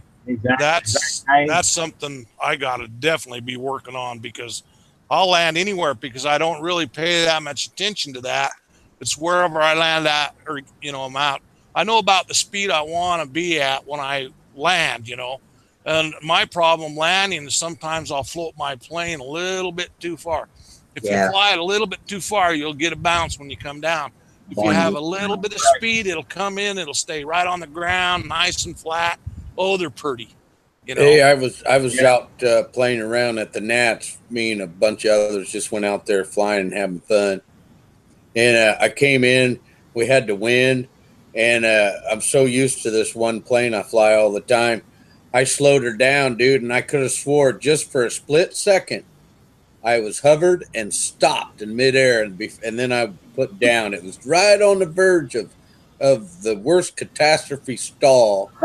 Wow. You know, and then I put down it, and I got some pictures taken of it. That's cool. Yeah, it was a lot of fun. That landing was really fun. That's what you call a good save, because usually if you get to where you're that slow, it'll drop out of the sky, or else it'll come in on your lines, where you lose your lift. Oh no, and you got a crashed airplane. My lines were tight, the That's whole sweet. way. And I mean, Nice. just for a split second, I could have swore that plane was stopped right in midair. Yeah, everyone was like, how'd you do that? Yeah, how'd you do I that? just said, well, this plane flies good, I don't have to worry Landings were my newest so line. long, but I've finally gotten the hang of it and have been doing pretty good landings and takeoffs. Well, there's no doubt about it. Your takeoffs are about as good as anybody can get. They are extra good. You mean my rolling takeoffs or my Off the stooge? Yeah, off the stooge. Yeah. It's like you got that down. It's tricky sometimes on the stooge. Yeah, you gotta really backpedal and dance with it. But yeah, you get the hang of it after a while. Thing is, they're nice and smooth. They take off. They're nice and smooth. I got to get off the grass as soon as I can. I've broken too many blades, in the grass, and I use mainly wood propellers, and I want to get that airplane off the ground as fast as I can. So I usually take off pretty steep, and then I have to level out, and it's not the gradual climb that they want for a score, because I'm in grass all the time. Well, I take off on grass all the time, Wally, and I mean, if you need prop clearance, I just make longer landing gear. Yeah, and, I've done that too, and bigger wheels. Yeah, well, I don't know about so much bigger wheels, but definitely longer landing gear, at least in my case. And then, Wendy Wanowski had a video on how to set up your landing gear, and he says for you to, put the spinner on the ground, and then the tail should just gradually drop down. And you want to adjust your wire till you get it to do that. And then once you have it set up right, then the takeoffs and landings improve dramatically. Yeah. It's just, I think the landing gear is so crucial. Not so much the plane, but the landing gear is how it takes off and lands. This P40, when I built the plane. Yeah, the Brodak 40 is a great take on off video. I need to watch that video, Charles. If you know the link, is it on CL Guys? Yeah, it is. It is. Yeah, it is. I've seen it, but I don't know which one. I don't remember which one it is, but it's out there. Yeah, it's a good video. He's got some pretty good information, even on setting the tail wheel. At your 9-degree slope, your airplane slope, he sets it up at 9 degrees, so that makes a difference on how high your tail wheel is going to end up being. Yeah, he's got some good info in that. That's for sure. Yeah, it makes a big difference. And, on my Nobler ARF, Rusty, I don't know if I told you, but I actually brazed the wires together. You know how the ARF, the wires are separate? Yes. And the ARF, I actually, they got loose after a while anyways. And I was thinking about welding them, and my friend of mine said, why don't you just braze them? I go, what's brazing? I've heard of it, but... So he told me what to do, and I brazed them, and then, that thing is just so much nicer now that I brazed those two wires together. Yeah, the P40, I got the landing gear, the wires are separate, and I connected the two pieces through the fuselage with the brass tubing, and then it's JB welded all that in there. Okay. That's what I did. I moved my landing gear down an inch than where the plan said, because I wanted to get my nose up higher, because I wanted to be able to take off on grass just like on asphalt. Yeah. Right. And I got my takeoffs to where my tail wheel is up, my fuselage is level, and I'm still on the ground, and I'm going a little over a quarter of a circle on the grass before I even start lifting. Right. Excellent. That's what you want, right in that neighborhood, and then the smooth lift off until you're 5 foot. But mine, they're never smooth. They go up and then level out. If you go, it's hard to do on the grass. If you go more than a quarter of a lap, you'll lose your pattern points. Yeah. Well, another thing too, here I'm almost always on a football field, and you got big old clotted holes in it everywhere. you know. Oh, yeah. So you hit one of them holes before you get your speed up, and there's your prop in the dirt, you know. Yeah. Yeah. Over Yeah, a quarter of a lap. When you You practice, lose a point. You have to Yeah. roll at least 14 feet, Tom, and then you can't roll no more than a quarter of the circle. yeah, minimum 15 feet, maximum quarter of a lap. Yeah, that's the Ah, rule book. man, I got to found- read that rule book. You got to read that rule book, Tom. I do. I I've- do. I need to use that rule book to my advantage. Yeah, baby. 2017 Absolutely. is on You're the gonna NA side. be a killer next year. Yeah, just read that rule book. That can make a difference. You might be first place next year. I got to look around. I think I got it. You can print it off AMA rules off the internet. Yeah, 2017 rule Oh, book. I know where I got it. I have it in a PDF file. It's on my computer. go. Oh, yeah. And That's the rules because I did change. download that. And you got to watch out for rule changes also. And the rules change. Well- You know? A couple of years ago, you couldn't use 015 on it with a 60 engine, but now if your plane weighs less than 64 ounces, you can fly your plane with 015 lines. Yeah, That's probably But one of the before, better they used to changes. do it just by displacement of the motor. Yeah. And so if you didn't know that, because the lighter lines, it's an advantage, it's less drag. they had to change that because modern motors, the smaller ones are just as powerful as the older ones when they originally made that rule. So they had to compensate. So I picked me up a set of 018 lines while I was down there at the Nats. You what, Tom? I picked up some 018s. Oh, Okay. for 60 foot? Yeah, 62 the feet. only plane I've ever flown that was large enough to need those was my Magnum. Yeah, I fly Magnum on 70 footers. Actually, they're, Well, the they're 66 and a half foot. the P40 I built last year, it's 73 too. That's way out. So that's why I picked them up. Yeah, that's too far, man. That's longer than regulations. Yeah, that's way longer than you need. You start flying it on them shorter lines, you're gonna love that airplane, dude. Oh, it's just gonna be sweet. You'll have to slow it down, On what? shorter lines. Wally was saying if you try it on shorter lines, you'll love it, but you will have to slow it down. Yeah, just go down 1 inch pitch on your prop and you should be about the same. So if you're flying a 6 pitch prop right now, go to a 5, and on them shorter lines, your lap speed will be about the same, but your maneuvers will be Much more authoritative. they'll be quicker. Yeah, they'll be Have more a little authority. quicker. Right.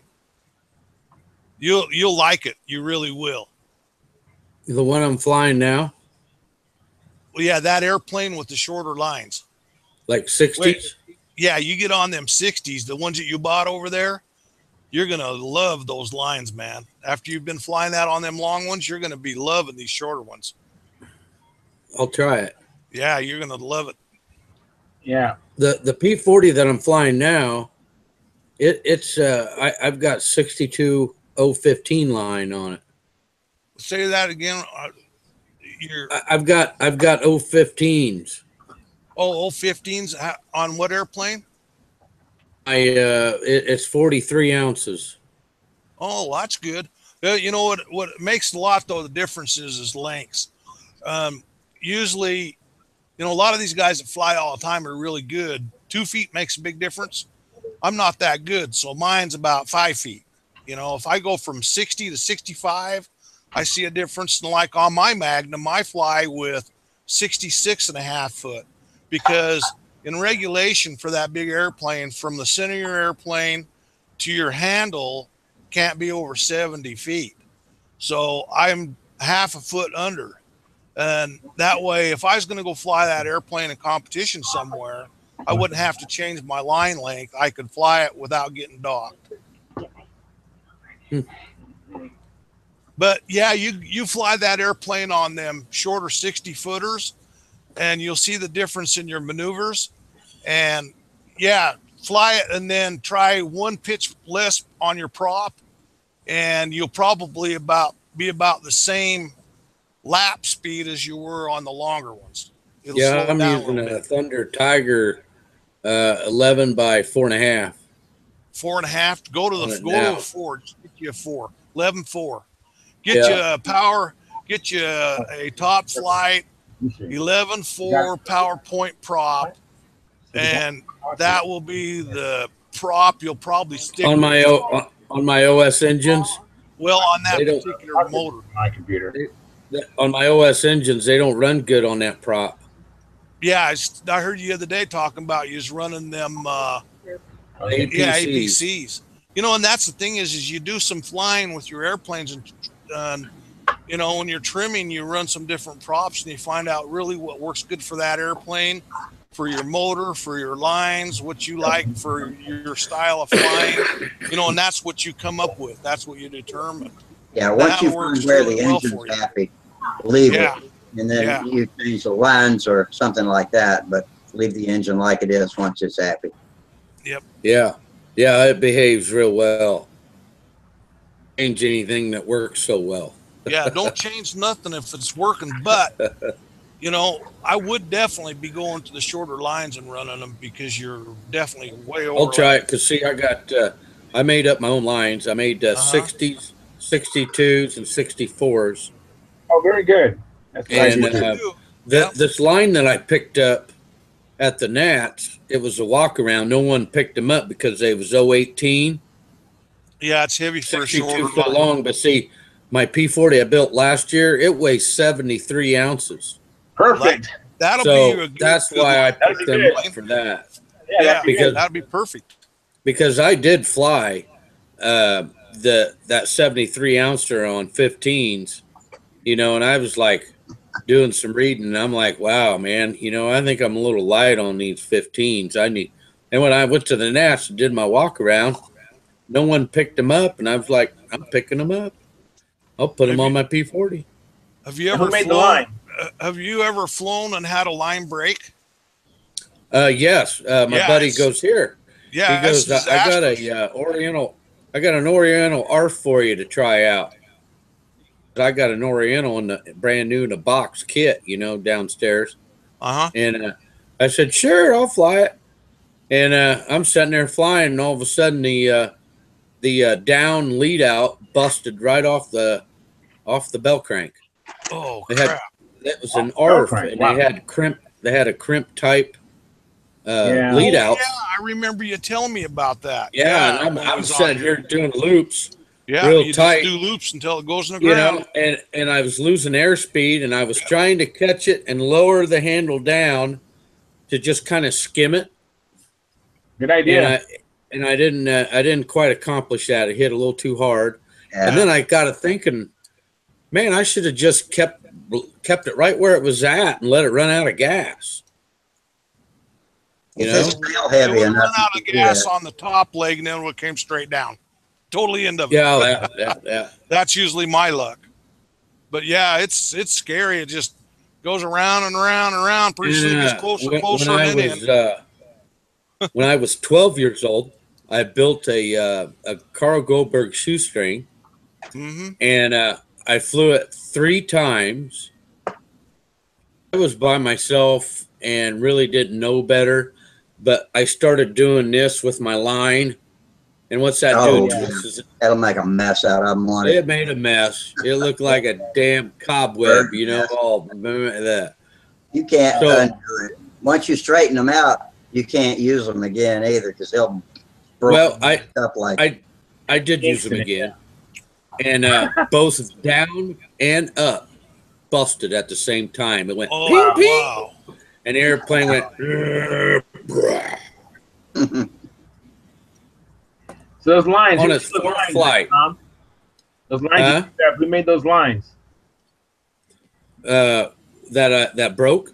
No, the ones you bought or walked at the walk around, the ones you picked up. Who made those? Were they SIG or nylon or? Yeah, they was SIG. Okay, yeah, you want to make sure to measure them and check them because SIG. I've seen SIG lines that are off almost a foot apiece. You know, they're not Same the same. Sullivan. Sullivan, same thing. Yeah, I've seen them they're just not even close. Well, I remember listen- once I. No, What? go ahead. Well, Wally? I Go ahead. remember once I was flying with the guys I fly with, and you know, Dave Sabon he has these. I think he had 65 length lines, and I just got started flying again with these guys. You know, got back into the hobby, and I'm walking past him with these lines. You know, I'm doing my lines, and he goes, "What length lines are there?" I go, "The box said they were 60." He goes, "There's no way they're 60. These are 65." And we measured them. They were like 70 feet, and the box said 60. Oh my goodness! So, Wow. I mean, the commercial lines you really have to check. Yeah, you Any do. commercial lines, Sullivan, like Rusty said, Pylon, all of them. Matter of fact, you know, the only time I would use them is if someone gave them to me, because I like going to the flying field, and I, without changing my handle, without finding a new neutral, I go from, Yep. you know, 60, 61, 62, 63, because they're all, you know, exactly the right length. I mean, whoever Tom did, Morris, whoever spot put on. the eyelets on them and wrapped the copper, boy, they did a hell of a good job. Yeah, that's nice. They're nice looking lines. You just measure them and measure them. My buddy I gotta. goes, "Why did you pick that up? You know, those are 18. Those are a lot of drag." Right. And I said, "Well, not on my big P40." Yeah. You need to add more tip weight if you go from 15 to 18s. Oh yeah. That's true too. Yeah. You know, I like Rusty was saying, what I try to do is I try to find where the motor's happy. Actually, I try to find where I can get the best performance. You know, like a 4.2 brake if I want to really to get a hard brake. In my case, that's what I like. So I try to find the maximum performance. And then once I find that, then I just tailor everything around that. You know, I'll like a broad stroke is the line length, and then a more finer tuning is the pitch of the prop. And so now I find it, I like around 5.2 lap speed. So I'll just fine tune Same it here. to where I want it. But I first just find out what the motor likes, because I want the most performance I possibly can, as I need that when I get up above 45 degrees. Yeah. Charles, Most of my planes, do you find that 5.2 is equally good with a 40 ounce nobler as it is with a 60 or 70 ounce plane, a big one like the Strega or something? you know, a plane that's heavy and has a thin airfoil, it's going to have a faster lap time Right. just to get the Yeah. lift. I Right. was wondering about weight more than anything else. If a smaller weighing a lighter plane versus a heavier plane, and do you change your lap speed for the different weights of planes? Yeah, I think your Cardinal, you're going to be able to go pretty slow as you want. I hope so. It's a thick airfoil. So I think you're going to love it. It's going to slow the plane down, and you're going to have all the time in the world to be precise. My ARF Cardinal weighed 51 and change, and I flew it on 62 foot lines, and I'll probably start with 60s on the new Cardinal. Yeah, that'd be a good place to start. You'll find that your ARFs are definitely heavier than what you will build. You think my kit will weigh less than 51 ounces? Oh, Yeah, I think so. You'll be in the 45 ounce range. Okay. My Twister gains 3 way ounces. All these airplanes all these airplanes my son buys that I build for him that are ARFs, they're all heavy. And then if you build one out of a kit, you can save a lot because it's a kit. Oh, yeah. Now my Twister kit weighed 41.7, but now after the repair it weighs 44. So it gained 2 and change. Yeah, and it still flies good there. That's a good flying airplane if it goes to 46, 47 somewhere. It's got a good wing. I got enough horsepower with the FP40, I'm sure. So Yeah. But you'll be in that 45 ounce range on your kit. I'm going to try my best to put a light finish on it. I'm going to be using mostly kit wood unless there's something wrong with any of it, but I've inspected all of it and it's beautiful. I don't know about weight wise though, but laser cut stuff's usually, sometimes you'll find a part that's lighter than it should be, like a flap in a laser cut kit, just because they want to set the intensity of the beam to cut the most wood they can. and so they might go lighter on some than they should, where you really need a stiff piece of wood like a flap. Yeah, you know, most of Brodak, what I've seen, um, pretty good choices of wood for the most part. Yeah. You know, and I've seen, trying to think, I've got 4 or 5 of their kits in my basement right now. Besides a few others I've had. I've had the Nobler kit, I've had the Thunderbird kit, I've had the Smoothie kit. You know, now um, I've got the one like Tom built, that that Hawker, the Hurricane. Yeah. Sea Hurricane. Seahawker. I've got that one. I've got they had another one on sale a while back, and I didn't even know it was coming. All of a sudden, I had a knock on the door, and I open up this package, and it's this airplane, and it was, come to find out, I had called my son to see what the deal was. I can't remember the name of that airplane. I have to go in the basement and see. But anyway, they had them on sale, so he bought one and sent it. And he says, "That's yours. I just bought it so you can build it."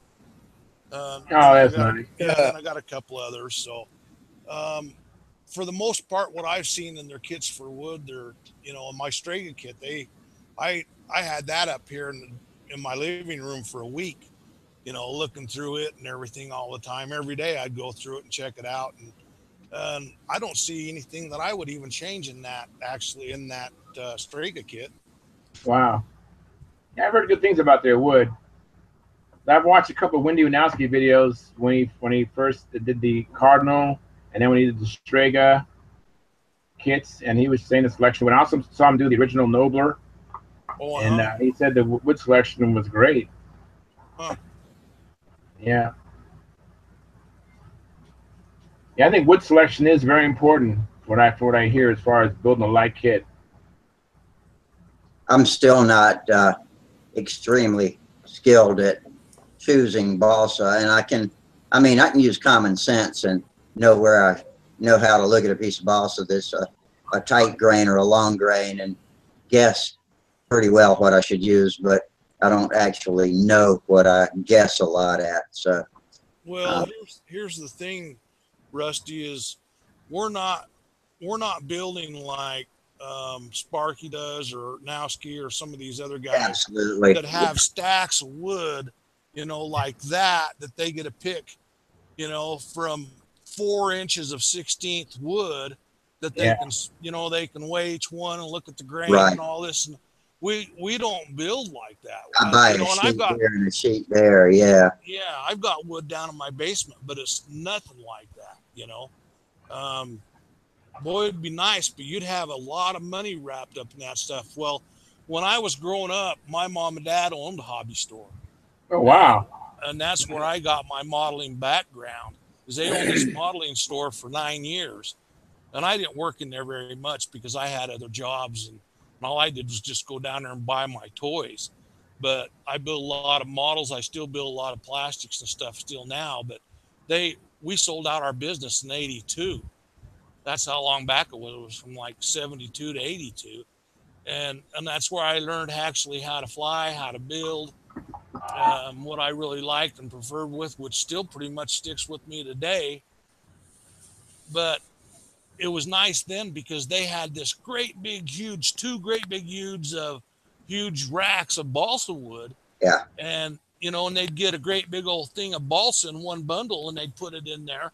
And I'd go through there and I could pick out all the good stuff myself. Sure, absolutely. Just when I'm going to buy a sheet at the hobby store, I pull it all out and you know, I still do too. But there's very few places you can find even wood selection size that you want. You know, so how do you even go through wood selection when you can't even find, like for me to find the 16th or 332 or 1/8, you know, by 4 by, you know, 36 or 48. Good luck even trying to find that stuff, you know? Yeah. And so I go to you're Menards. ordering it off the internet, trusting that somebody will send you some good wood. Me and my buddy, when we go buy wood, we take our scale with us. That's a great thing to do, man.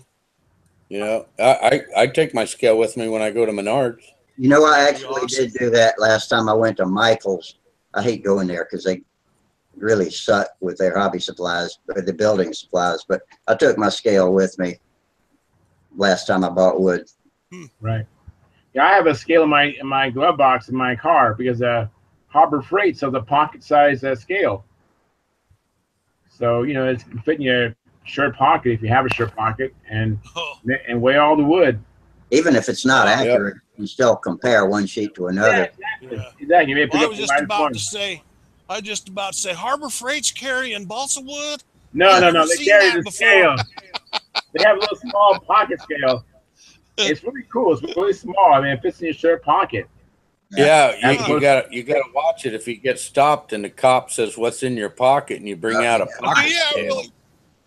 You should see Excuse me, this sir, other. can you You please should see step out this of the other car, stuff I please? got to go with it. You have the dope in the back of the car too. Yeah. Yeah. Trying to Yeah, I find a know. way to work I that got dope in the car. If you want some of that, send it back. The dope's in the Yeah. back. You got glue, sniff, and dope in the trunk. Yeah, and I got some nitromethane back there too. Yeah, you want to sniff that stuff? Let's go for Yeah. a sniff.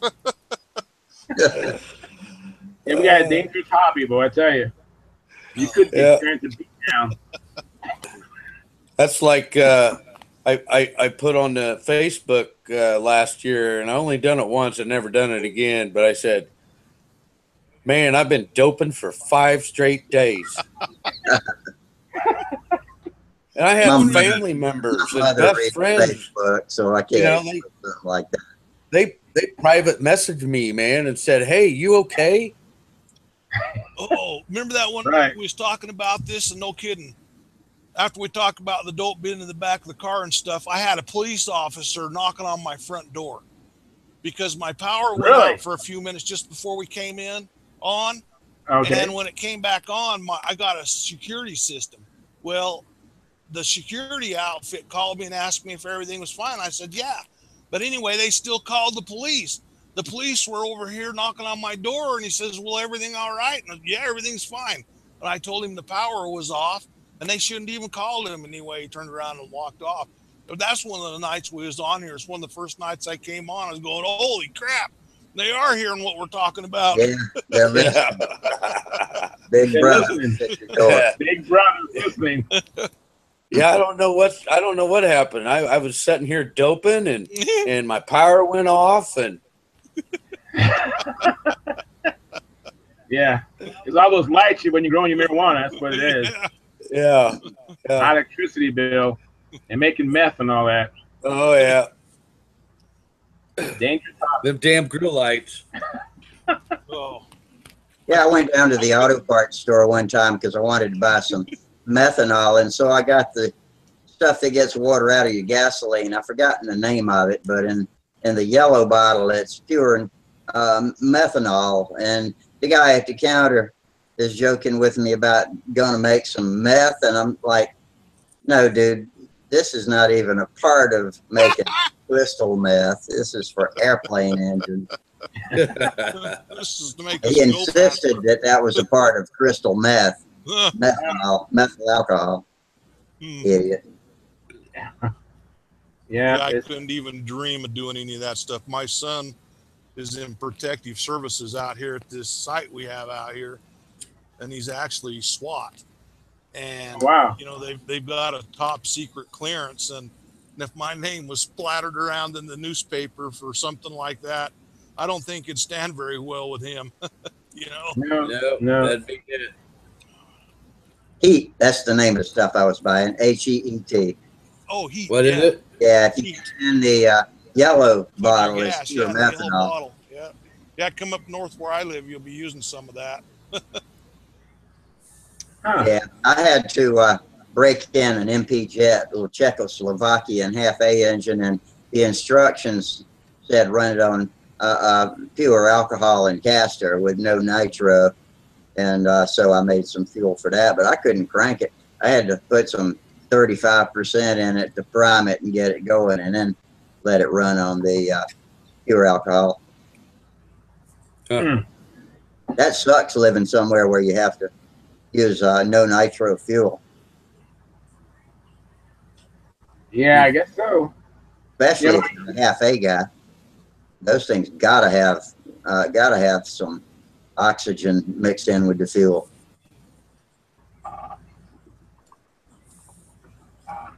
Yep, I did pick up some half-A fuel tanks, 3/4 ounces. Yeah, The 3/4 ounces. Quite a few of them, really. A half a light streak or something. Yeah, I've got that Norvell, so now I got all my tanks. Norvell's are really fuel efficient. You can fly a Norvell half again as far as you can fly a Cox on a given amount of fuel.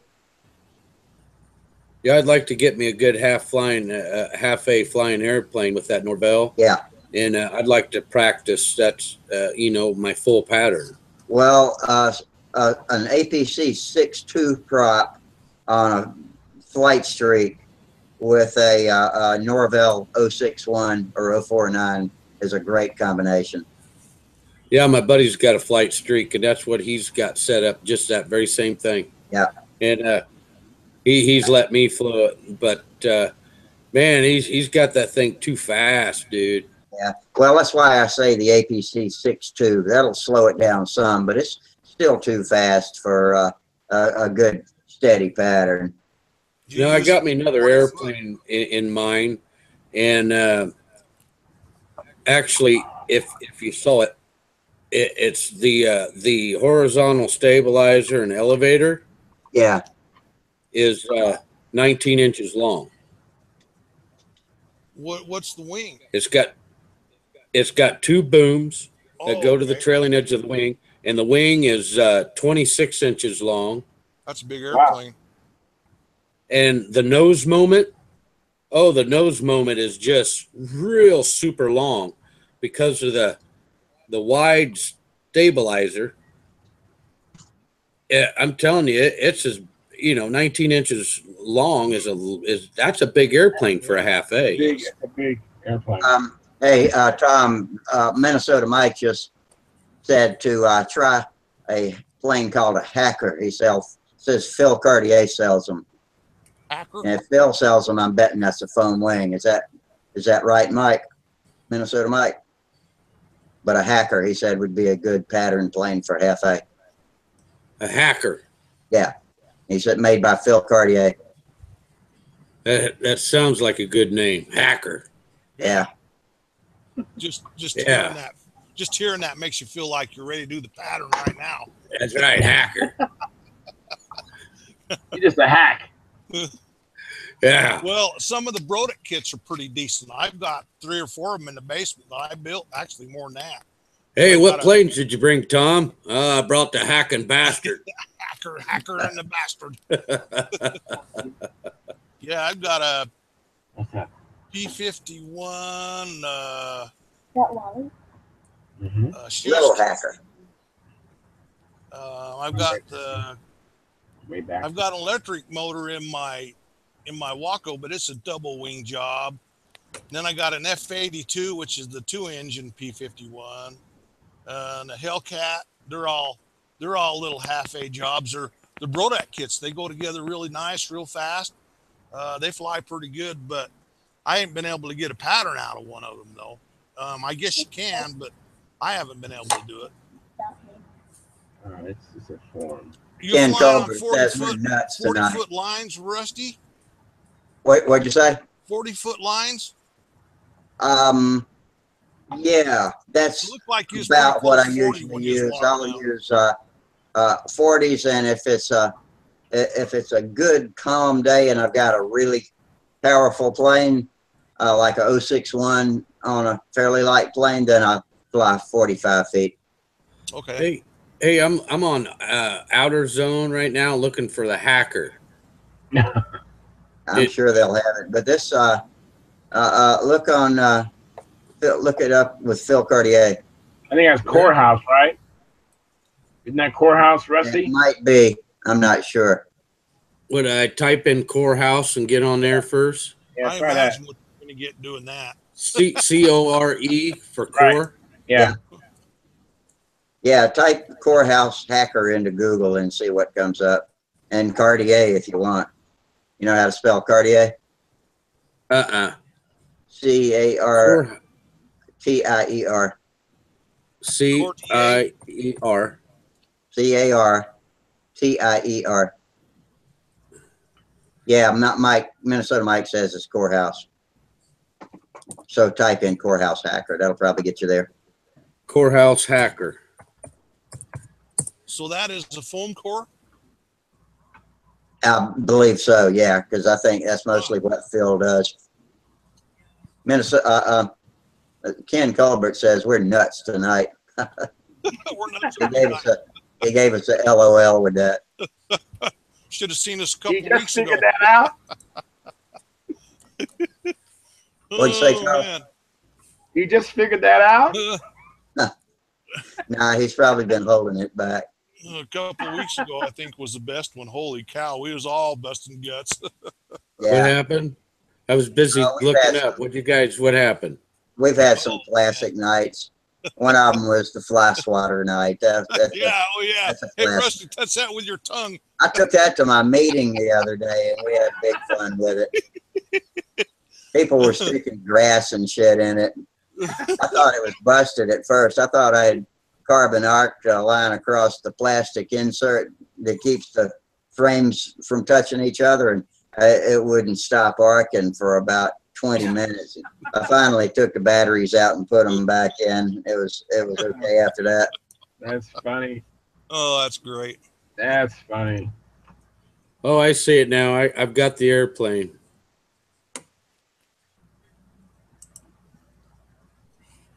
Let's see here. You there? Who? Okay. I'm going to see if I can get this.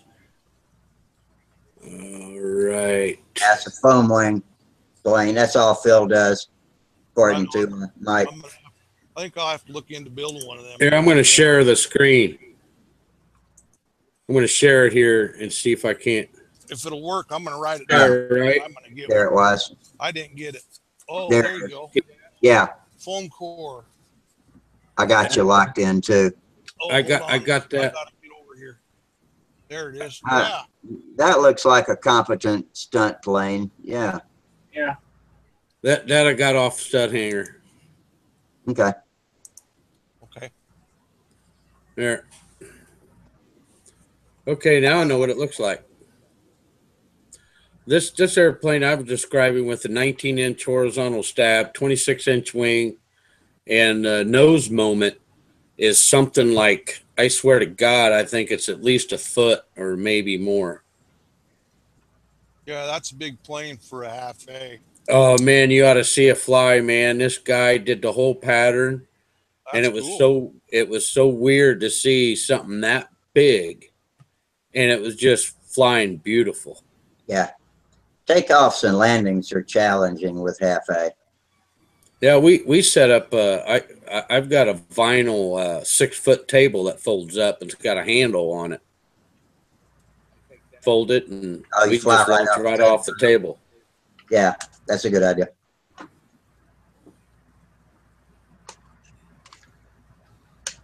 Yeah, but at Polk City, we was taken right off on the ground during the competition. Did they have That was good part grass? of it. You had to take the half A off the ground. Yeah. Did they have good grass mowed nice and tight? Yeah. That's what it takes. You ought to see the grass at Triple Tree. You could you could fly a plane with the wheels on the ground, just rolling around if you wanted to. It's so smooth. It's as smooth as any professional golf green. Oh, that is nice. That sounds really good. Yeah. I've never flown off anything that nice.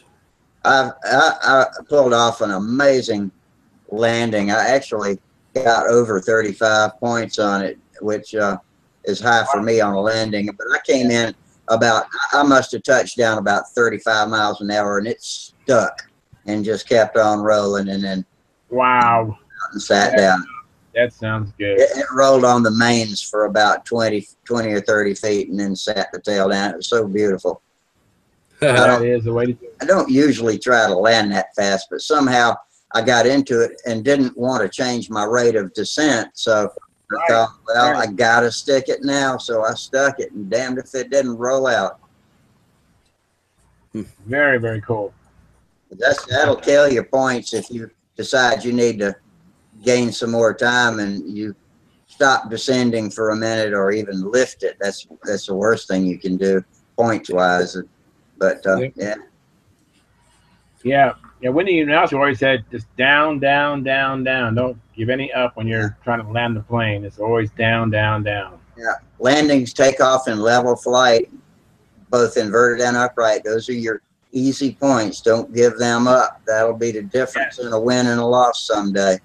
Oh, absolutely. Yeah, I always score high on my takeoffs and my landings. Yeah, you were telling me that the other night because I was talking all proud about how I was about mine, and then you told me what scores you made on yours, and I just shut my mouth.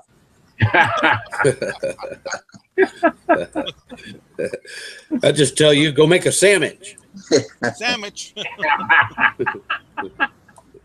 Very good. Very good. As long as I can impress myself, I guess I'm all right. Yes. Well, it's like you say, you're the #1 flyer, according to your mom. That's all that counts. Yeah. That's Mike funny. commented again. He said that little plane will go good with a Norvell. Hey, Gerald Wimmer's in here. You remember him from New Zealand? Hey, Oh, way to go, Gerald. I wonder why he's not on the tube. Usually it comes in picture. Yeah, he says, hello all. On Half A Stunt back in 1980, he had a Cox ME 109 Super Stunter that was 30 inches, about 200-inch area.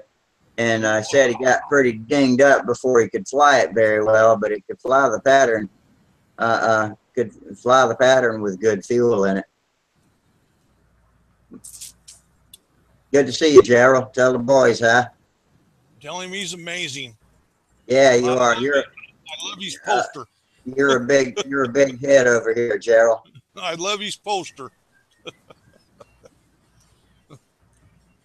I must have missed that night. Oh, you did. We was cracking up. Yeah, he came in a couple of nights, but he looks like a mad doctor. He got long hair and I guess he had a robe on that night or something, but he just had that mad scientist look about him. And but he's cool, and his two boys came in, and they're so excited about flying that they talked to us too. Yeah, that's what we need. A lot of excitement like that. My wife, when I got home, she fixed my robe. Oh, what was wrong with it? All right. I caught the pocket downstairs on down in the airplane room, and it just ripped the pocket off. I'm surprised she didn't throw it away. Oh no, no! It was all nice and washed, and it's all soft. It's warm, let me tell you. Say, do I need to leave more often? I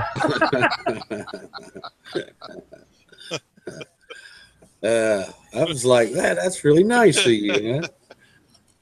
Yeah, she takes care of me sometimes. That's what makes it work. Yeah, that's what I do. Yeah, I got my 2017 Nats pin. All right. It's hidden behind Charles's face. I can't see it. Hang on. Let me see here. I'm trying to find the share screen here. Let's see here. Green share is the second one from the top on the left. So I got this picture up of my Banshee I crashed. All right, click the application tab on the little box that comes up after you click share, and then you can select which application's showing the picture. See, when I click the screen share, okay, here we go. Yeah, I've been meaning to share this picture with you for a while. This was a funny experience I had. Oh. Wow. Yeah, okay, there we go. I was just still in my infancy, and I made two changes. I short tanked the fuel tank, and then I slowed the plane down. I adjusted the needle, and so I'm flying. And back then, I didn't know that it's okay to land the plane inverted. So I ran out of gas doing a lazy 8, and it was going inverted. And so then I tried to flip it over to bring it back upright, and the lines got slack, and the plane started heading straight toward me. And so I started to run, and being the world athlete that I am, I took steps and tripped. I took 2 steps and tripped, right? And so my friend, after he saw that I was okay, we just had the biggest laugh. We just cracked up. And that's why I have such a big grin on my face. Hell, looks like to me just mix up some 5-minute epoxy and just put that back in place. Yeah, I repaired this plane so many times. I don't know if you ever had a plane like that, but you just get tired of fixing it. And it's still like that today. It's in my closet.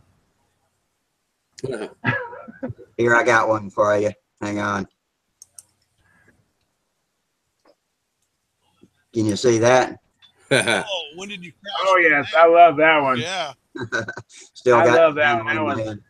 I wish I had That is- arranged it a little bit better, like put the engine on my chest or something, and that wing is actually completely separated, so I should have pulled it out to look even more broken.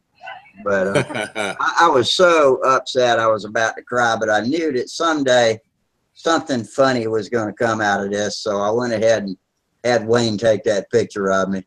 Yeah, I see the fuel tank there. You got the fuel tank there right next to you. That's the engine right above it. Yeah, I see that. Yeah. And the nose is somewhere else a long way away. I don't know. Well, it looks like you still got the nose going up above you up there doing your overheads. Yeah. Yeah, it might not have come down yet. Yeah. You holding the damn handle and the plane's right there. Yeah. It's like you're still thinking about That's what pretty you should funny. have done right. Yeah. And I had retired the plane for the day because I was too tired. And my buddies Bob and Wayne talked me into flying it again. And I knew better than to fly that damn plane again. But I rigged it up thinking this is a bad idea. This is a bad idea. Well, damn. Yeah, this one. Sometimes it's bad luck to say one more flight. Yeah. Hey, One that's more right. time. That's right. Yeah, that's right. And I go by my gut. If I don't feel like I don't want to, I just don't want to fly. I don't. I'll just Right. quit. That's good. Yes, better safe than to be sorry. This Yep. plane was given to me. It was an old plane from the Norfolk Air Modelers. And the day I won beginner, I went up to get my trophy and started to walk away. And they said, "Oh, no, wait, we got something else for you, Rusty." And big old guy, I didn't really know at the time, it was John Tate from the Norfolk gang. And he walks up with his giant Magnum, it's bigger than me, and hands it to me. And it was from one of their deceased members who had built it years ago. And so I took it in the spirit that I was going to fly it some just for fun, fix it up, and then pass it along to some other up-and-coming beginner when the time was right. And so I treated it like it was not my plane, and except for that one moment when I did something stupid with it. And that usually I blow it off and I'm smiling and laughing 10 minutes after a destructive wreck. But this one hung with me for a long time. I couldn't shake it. It just upset me that I did that, because that just wasn't how the story was supposed to go. Yeah. Yeah. You know what? I've got a story from about 1982. I had built a SIG Super Chipmunk. I got pictures of one of these days. I like those. I like those planes. And they are good anyway, looking. I built this plane. It all worked great. I was living in a mobile home, so I didn't have much room to build it, but I got it built, put it all together, and I was flying it. I mean, I'd flew it several times and everything was great. My son, well, at 82, he would have been 5 years old. So he's helping me. He's actually my pit man, and things are working out great. And then the next day we go out and fly. Of course, this is a while after we'd had some flights on it. But anyway, I said, let's go flying again. So, and I was working a second shift, so it was 3 to 11. So early in the morning we get up, the weather's just beautiful. I mean, just barely a breeze, So I get it all set up, get it going. This is before we had electric starters. So I'm flipping that Right. thing, got my engine started. This is one of them, what they call coffin case Fox 40s. It's the big one. They put out a good ton of power for that 40. But anyway, we get it going. Everything's all good. And I get out there and I tell him to launch it. And he launches it. And I'm flying. And I start doing some inside loops. And I do them. And I come across. And then I do half a loop and come out upside down. And I do a few laps upside down. Then I thought, well, I'll do my outside loops now. So here I am. I give it the down. It's doing a loop and a loop and a loop. And then a half a loop. I decide, well, I'll come out of that, come out, when it's supposed to be, right side up. Well, I give it a little bit of up, neutral and just a little bit up. And the thing's still doing outside loops. Well, it did outside loops until it hit the ground. Well, I didn't have a broken line. But when I got home, I got looking at that airplane to find out why the controls were stuck down, so I was going around outside. Well, anyway, come to find out, I'd had a glob of glue that dropped down when I was putting the cover on the ribs, to go over the bell crank. A glob of glue went down on my plywood underneath the bell crank there, and I didn't know about it. So here I am flying, and I didn't have this problem until then. And that bell crank with that Z-bend, that's one thing that SIG kits really like. They like the 332 rod with the Z-bends in it for your controls. Right. Well, that Z-bend got caught on that hard enough that it got stuck. And I panicked. And if I would have just hit up real hard, it would have come undone and been okay. But I just panicked, and it's like, what am I going to do? What am I going to do? And then the thing hit the ground and it just broke all up. And my kid, I got over there, and my kid, he started crying. Oh. And I told, because he knew I'd spent a lot of time on that. And I told him, don't worry, son. I says, I'll build another one. It's okay. You're going to crash sometimes when you fly these airplanes. Well, anyway, after that, I ended up building me a Midwest P-51 profile kit. And that airplane was one of the best flying airplanes for a profile airplane I ever made.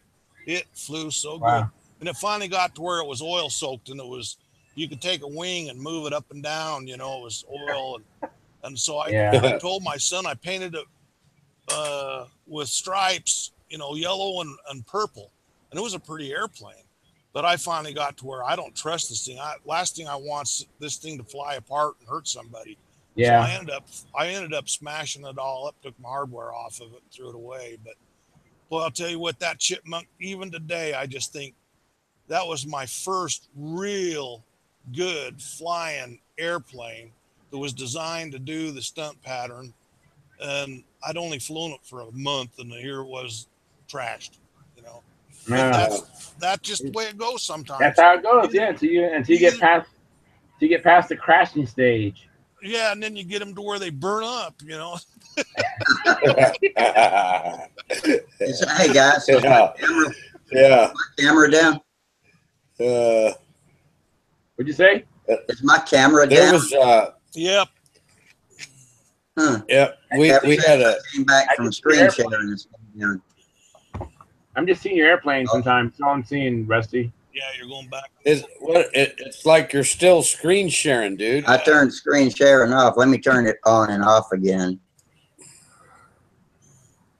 Screen share. It's funny how some of these images, even when you don't have pictures like you guys have, stay with you for years and years and years, Oh yeah.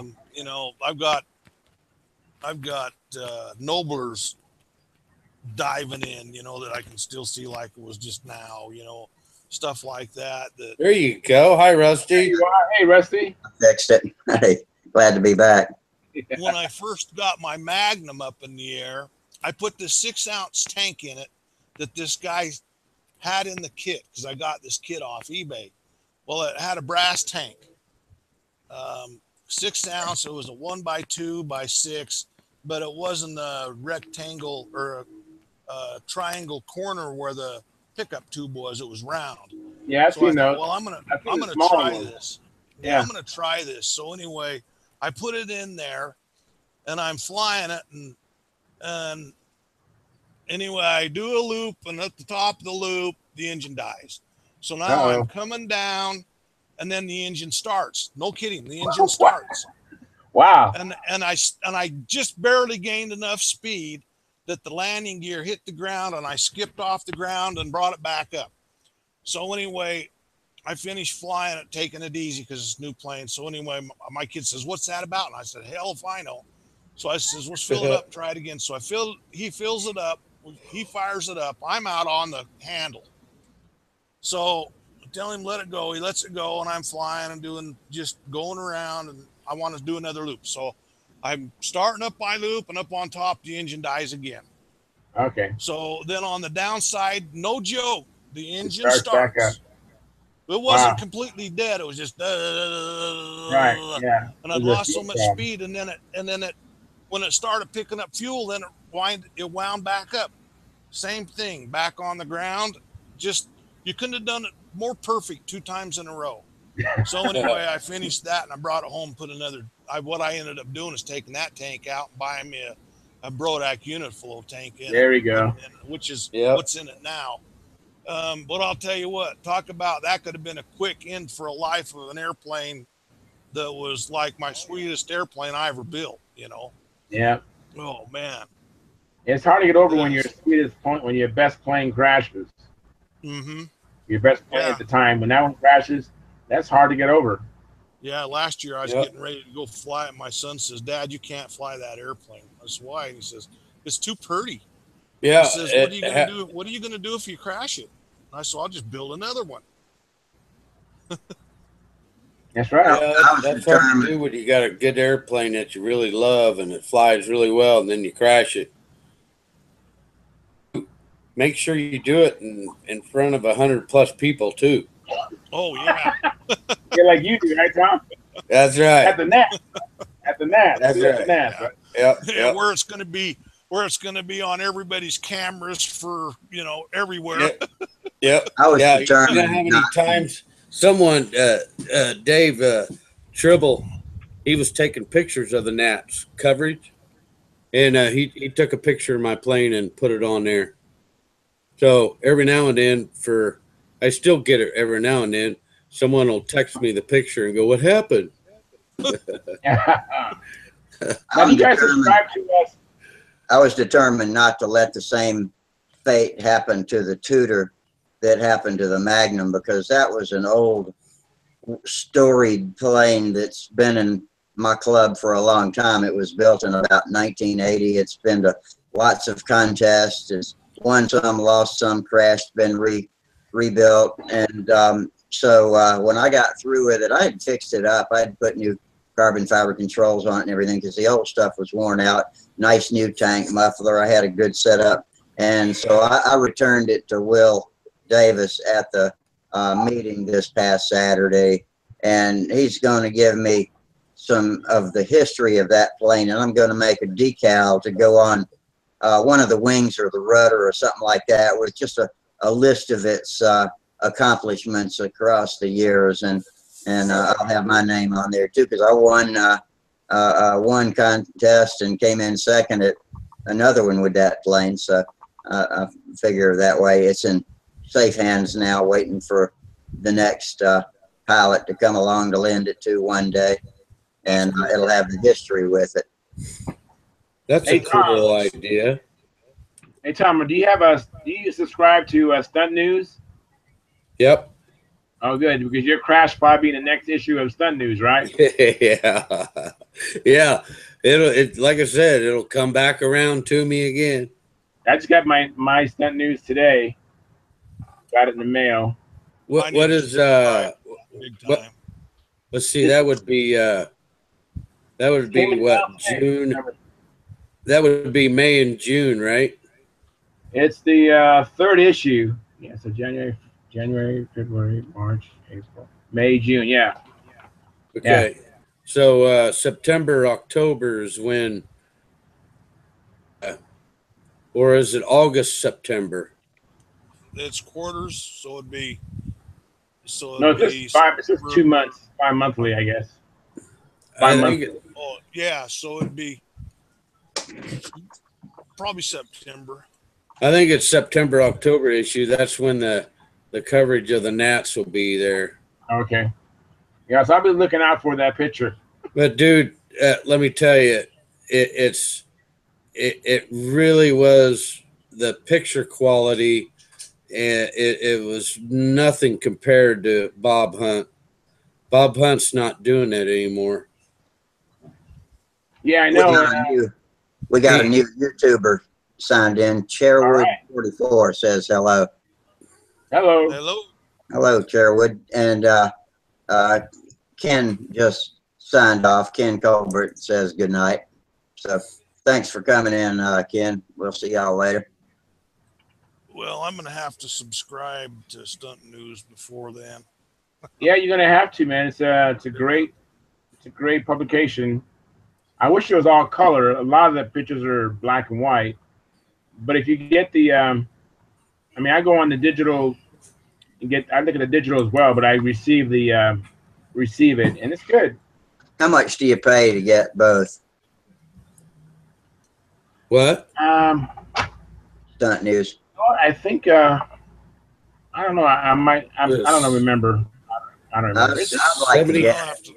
70. I pay so much money to clubs and everything. I just don't have it in my budget to do another one. But now that Control Line World's gone, I'd kind of like to get Stunt News. Well, you got to join Pampa. Yeah, I know. Join Pampa, and then you can go to the archives, and then you can look at all their. I think Yeah, I spent. Maybe I spent 68 maybe I'll give it to myself for a Christmas present or something. Yeah. There you go. I downloaded all the It's previous articles they have, so that's. I mean, when you subscribe to it, it's definitely worth it. You can pick up all the old articles.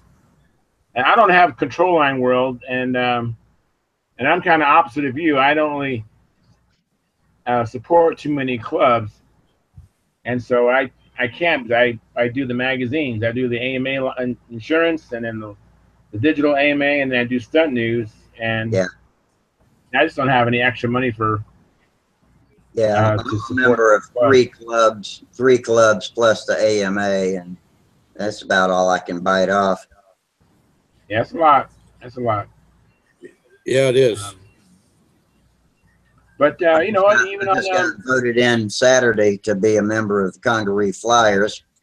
That's my latest club, and now that Fort Jackson is kind of going defunct, that's my new field, and I like it because I can drive out there and park and open up the back of the car and sit on the tailgate with my flight box and everything right there, and it's about 20 feet from where we launch. So it's convenient. At Fort Jackson, you got to do a lot more walking, and I get tired doing that. I know it's probably good for me, but I need to work back up to the walking part lately after being down for so long. So yeah, I like Congaree. It's got a good wide expanse, so no matter which way the wind's blowing from, it's coming across the flats.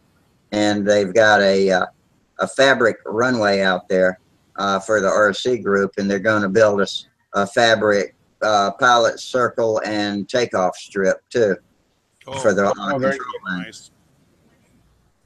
Way nice. Very good. It's polyester. It's black. You can see it if you look at it on Google Maps. And it's 15 feet wide, the runway, 15 feet wide by, I don't know, a couple of 100 feet long, 300 feet maybe. And then they'll lay down, after the summer when the grass is not green, they'll lay down the new surfaces for the control line guys to fly off of. Oh, that's cool. Yeah, I just went opened up my Pampa account, and $62, and you get a membership card, and you get a mailed magazine. Okay, I see cool stickers too. Do you get stickers from them? Yeah, okay. I do. I mean, you pay for it. Yeah, I got. I usually get a shirt every year. I get a Pampa shirt and stickers. You If know, I have one sticker, I can scan it, and then I got decals. You know, all I need's one. Yeah, I got me a Pampa shirt. It's black. I'm glad that I picked that black color. Oh boy. is it kind of hot? For the summer, yeah. Black Yeah. in the summer, isn't it? Well, no one has black on. Yeah. Hey, you probably look sharp. Not only But you're hot. you get a little Hey, dirty it's and a you don't good see shirt. it. It's a good shirt for the fall. Hey, Rusty, did you say earlier you want me to scan you a decal, or I didn't quite get it? Oh, I was saying if I joined Pampa, then I could get a decal. I was asking Tom if he got decals from Pampa, and he said, yeah, but you got to pay for them. And I was saying, yeah, all I need's one because I can scan it and then make decals with it or whatever. Yeah, Just they're $2. Email me your address if you want. I'll send you one. Oh, okay, thanks. I'll email you. And I got plenty. I don't even know if I don't think I have any because the decals are $2. Okay. And you get one big one and two small ones. Oh, all right, that's cool. Yeah, there's a yellow. There's one which is yellow in it, and the rest of them are all black. So. Yeah, that's what I thought. I've never seen a color one. I've seen the black and white ones. People put them on their wings and stuff like that. Yeah, the yellow one's kind of big. The yellow one's probably like 3 inches. Yeah. Then the smaller ones are a little over an inch. Yeah. Either one of those would be great. Yeah, thanks, Charles. Oh, my pleasure. Yeah. Oh, we got a new guy. I meant to mention it a few minutes ago. Douglas Noyle. He says each time he's renewed, he's only gets 2 issues of Stunt News and then it quits. He'll make a point of sending a note with his next renewal. Douglas Noyle. We hadn't met you, Doug, but thanks for dropping in on us. Well, that's sad to hear that. But normally, I know that they've had some issues. I know. I think the one of the editors, she had a family member pass away, and they've had some things happen. You know, and then even with Bob Hunt, didn't he have? He had some back problems last year or 2 years ago. So they've had some things like that will slow down the publication of the magazine. Bob said he ain't going to any more events. He's still going to build airplanes and do the wing thing, but he always took some really damn good pictures, And this year, all everyone had was these little bitty cameras, and the pictures are fuzzy and. Oh, that's too bad. Yeah. That's too bad. So we'll see how it turns out when the September-October issue comes out. So you think this is the last one that Bob Hunt does? Is the last one he committed to, or? Well, I mean, he's always there at the Nats taking pictures, I mean, as far as I know, that he was going to stop doing he's going to stop being the editor. His article. I don't know. Is Bob Hunt a pretty approachable guy? Oh yeah. Me and my flying buddy, we hung out with him for half a day. Mm-hmm. Everything. He's just like he built some beautiful. Yeah, planes. He was talking away, and just like one of us. Yeah, he builds some beautiful planes. Sure does. Yeah, he's got. I wish I could tell who all watches this. I know, some of them post on the live chat, but it says 8 viewers down here. And I think a lot of people drop in and out and never let us know who they are. But I wish at least me on the administrative side could see who it is, but I can't, which is probably what they want. A lot of them, don't want to be public. And I can understand that. Yeah. I was kind of upset because they was giving Sparky hell, a couple guys, for saying hit the like button. Why it was during the live coverage of the 5 fly off flyers. Yeah, and I was wondering about that. Does that make any difference? What does that do? You know, I always hit like buttons on everything I see. Well, when you hit the like button, what that does is that grows your channel. And he's out there, you know, holding this cell phone for 2 hours, and there was all they had to do was just, you know, if you're watching it, just say, hey man, I like what you're doing because, you know, you're out here doing it. No one else is doing the live coverage. Yeah, you're doing the effort and work. Right. And so I thought it was great for him saying that, you know, he's just trying to help build up his station. But yeah, there's some people that annoyed them. I don't know. Terry Forbes just joined us, or either he just spoke up, and I'm just posted a note. Hi, Terry. I never did get your emails the other night. I don't know what the hell's up. I checked my spam folder too, but Terry was one of the guys we were trying to get signed up and figured out what was going on. But for some reason, our emails wouldn't. I couldn't send him one. He couldn't send me one. So I don't know what's up.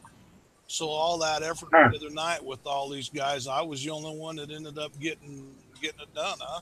Well, Minnesota Mike has been in before, and he and I can swap emails because we were already swapping emails before I even got involved in this chat, because he used to comment on my YouTube videos once in a while. So I don't know. You know, it amazes me that computers and all this crap work anyway. It's like freaking magic. So, well, the problem there's guys like me that I don't know this stuff, because I get my grandkids and everybody else over here.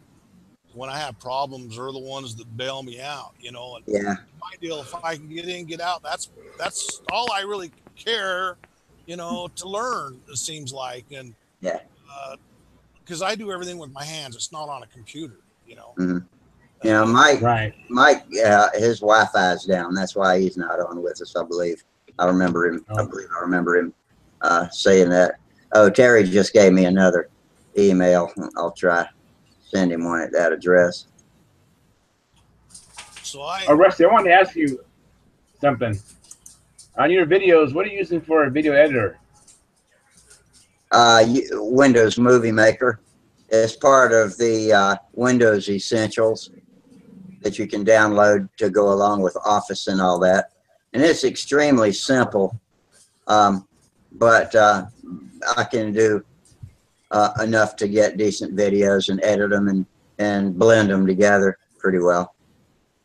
Okay. Well, it works. Movie Maker. I actually have a Cyberlink photo editor, and it seems pretty good. I just too, but I haven't. I opened it and didn't immediately intuitively know how to use it. So rather than spending time with it, I just went with what already worked.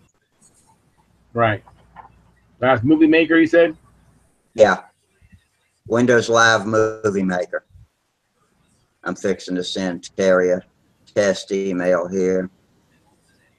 If my Outlook will ever open it up. Come on, you idiot. Oh, man, well. I don't have it.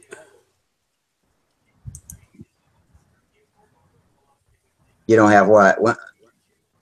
Windows Movie Maker. My computer. I had to download it separately when I upgraded from 7 to 10, and I did with both, with 7 and 10. I had to download it from Microsoft separately. Yeah, my computer is brand new, and it come with Windows 10 already on it. So I just thought maybe I might have it already on there, but nope. Unless it's called something else. No, that's what it's called. Okay, Terry, I just sent you an email. I think I have about 6 or 7 videos on my channel. I don't have a whole bunch yet. I don't even have a channel. I don't even know how to. I don't even know how to set a channel up. It's pretty easy. What's yours, Charles?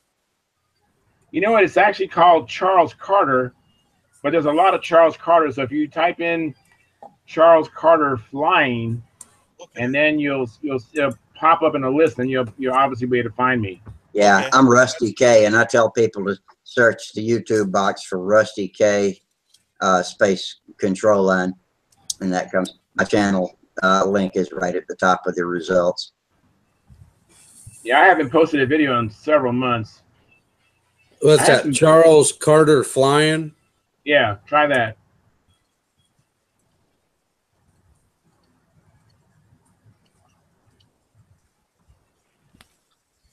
Control line top flight score stunt ship. 2 years There ago. you go. Yeah, yeah. There's a picture of my Nobler at a contest. It's that red and white and black plane. And then my Strega is my latest video, which was probably 3 months ago. I don't have the 3 months ago one. It's one mentioning. Let me see here.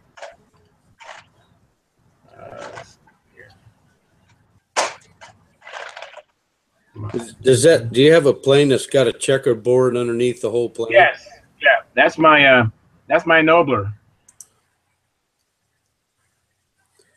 Okay, I'm going to subscribe to you. Oh, that'll bring me up to a total of maybe 9 subscribers. I'll be up there before the end of the night. Okay. You got 15. Oh, I got 15. Oh, hey, I'm Oh, growing. yeah, baby. Look out. Mhm. Uh-oh. Watch out, Sparky. 15. I'll have to watch these. There's a nobler flight at Sir Dale Kern Joust Yeah, 2016 contest. yeah.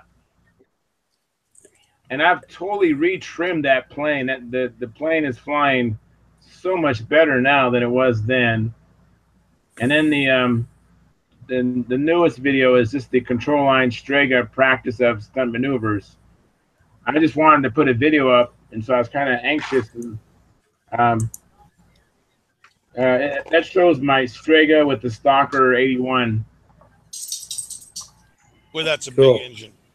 Yeah, I'll have Yeah. to. That'd be nice. That'll give me something to watch. Yeah, and then it's an old video of my Tudor 2 flying. Yeah, but I think I need to do some more videos, but it takes time, you know. Trying to find time for everything is kind of hard. When I get out to the field and concentrate on flying, it's hard for me to mess with the camera, and I'll bring it and then never use it. Yeah, That's what I right. did at the Nats. I didn't take any pictures. And I'll fly all of my best flights and then decide to get the camera out and put it up and that's video normal. botchy flight. That's normal. Yeah. Well, you know, I don't have a coach, so I actually I rely on my videos to kind of see what I'm doing. Yeah. And but until the plane is at a certain point where I can start working on the maneuvers, then I'll put the camera out. But there are times when I'm working on the tank height or trim issues, and it's like I'm not going to film this. This is just trimming. And so when I get to the point with the a plane, then I'll start taking videos of it. Be right.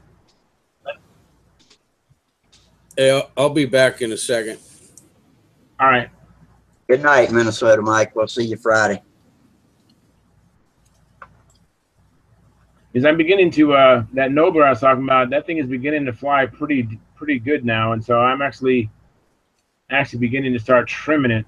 I mean, start practicing my maneuvers, where I'm actually working on things. Before I was just trying to figure out what's it doing, and why is it doing it, and trying to rectify that. But and the Strega, I got to put that motor back together. So I haven't done that yet, and I'll probably get that thing out. But I have a contest.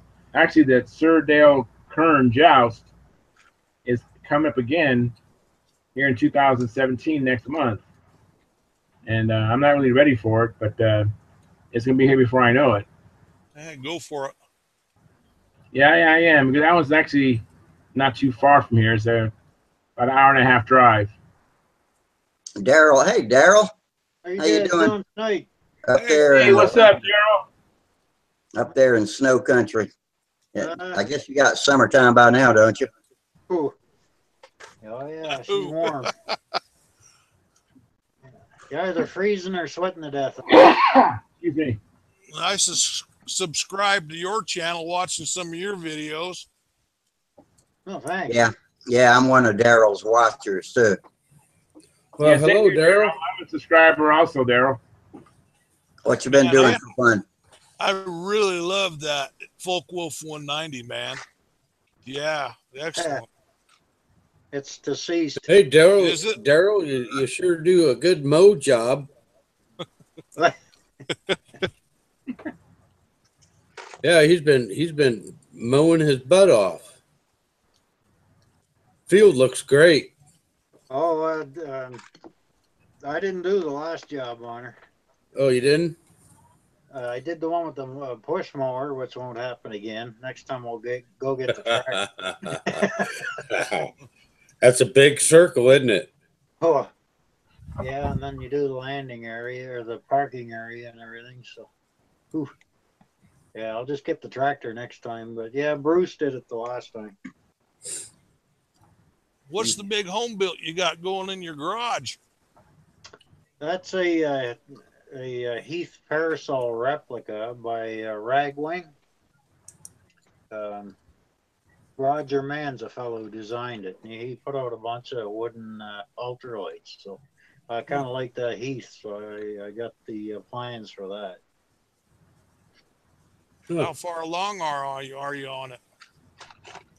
I'm 3/4 on the fuselage. I got all the ribs built and the tail feathers are built. I just got to hinge the tail feathers and start mounting it. But when I got hit with this crap, I was going to just restart on it, and then this hit me and kind of canceled a few things, I'll tell you. Yeah. What hit you? What are you talking about? Schedule. No, Bell's palsy. Oh, really? Okay. All right. Yeah, I really got a good dose. And it's quite a bit. Yeah, you did. My Quite a bit of father, nerve. he had Bell palsy, and When? he was okay after When? 2 weeks. Oh, Yeah, God. most of the time it's anywhere from 1 week to 6 weeks, but it depends on how bad the damage is. So I was one of the fortunate ones. It's been 4 or 5 months now, and I'm still struggling with it. Wow. It's getting better, but the lesion on the nerve is so long. It's just taking forever. Oh, I'm sorry to hear that. Well, you look a lot better than last time. Yeah, you have been on here for quite a while. Yeah, last time I was on here was in South Dakota. That last month. Yep. There's one time he was on here, and he was streaming from Philippines. Yeah, that's right. I remember that. That was in December, yeah. Okay, I've been wondering about you. I'm glad you're back with us. Yeah, I've been wondering too. So am I. Yep. Oh. But somebody likes me. Yeah. Oh yeah. You got a P-47 behind you? Yes, I do, yeah. Right on. How big is Yeah. that airplane? That's 85-inch wing. Oh, yeah, that's a good one. You got a gas engine on that one, huh? G62, yeah. There you go. Yeah. Yeah, it's one I got an incredible deal on. I just couldn't say no because all I had to do was fix the belly pan. The guy who had it flew it once, and the engine quit pretty much on takeoff, so he kept the gear up, which was a good thing. And he had to bring her in, and he was going to fix it, but I think he just spoiled it for him. So about 8 or 9 months later, he put her up for sale for a crazy price, and I just grabbed it. I think I seen that on one of your videos where he went in. I've flown that one a few. I got a couple of videos on that one, yeah. Yeah, that's right. But that Falco, if I cartwheeled that on the 4th flight, she's hissed. Oh, Oh man. There's a Yeah, heavy those are- airplane and a cartwheels. There wasn't a whole lot left. no, I you got bet. a lot of wing with that. Same thing was the ME 109. They just don't have the wing. You boy, It flew good actually, despite the thing weighed like 22 or 23 pounds. So I had 3.5 pounds of lead in the nose to balance it. But my cartwheel, I've got one airplane that survived a cartwheel. Hmm. And it's like Well, grass.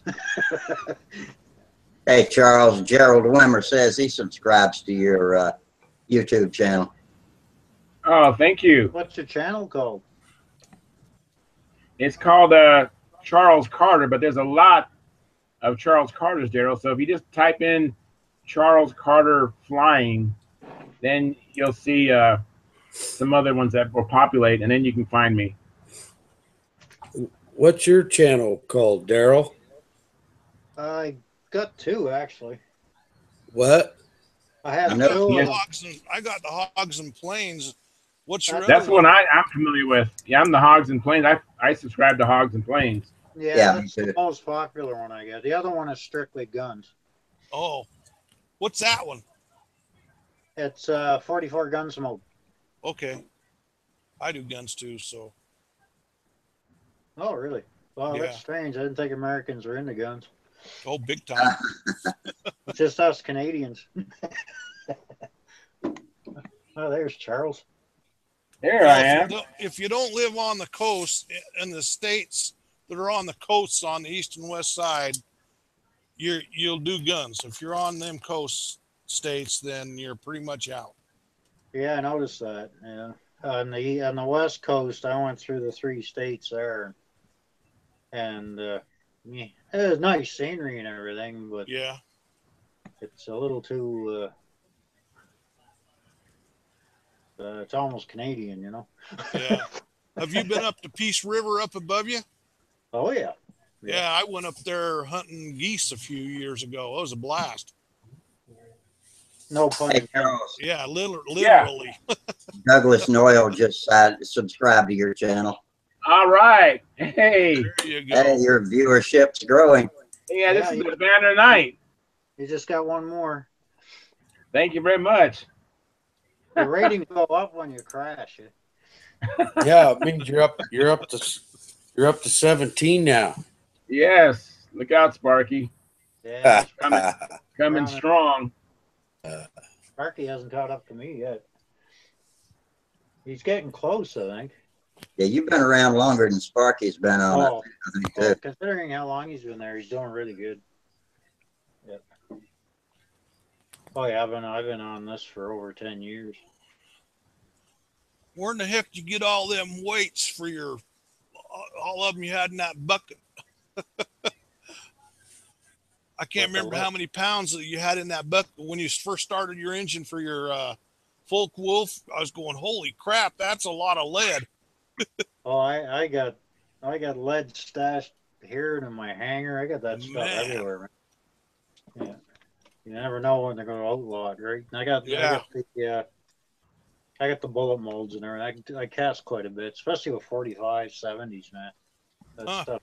That's a big chunk of lead. They want lots of money for that. Yeah, though I'll tell you what, that caliber's really grown in the last 5 years. Man alive. It's a hoot, especially with a Ruger. Huh. Ruger rifle, man, oh man.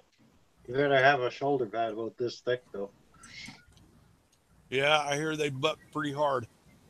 They can. I use the trapdoor loads, which is pretty much the original black powder equivalent, and I use that as well. Oh, But I do have a couple lever guns. I'm gonna get nasty with them bad boys. yeah. Come home with some bruises and a crooked neck. Well, have you been doing any flying up there? Control line? The ultralight? Well, no control line.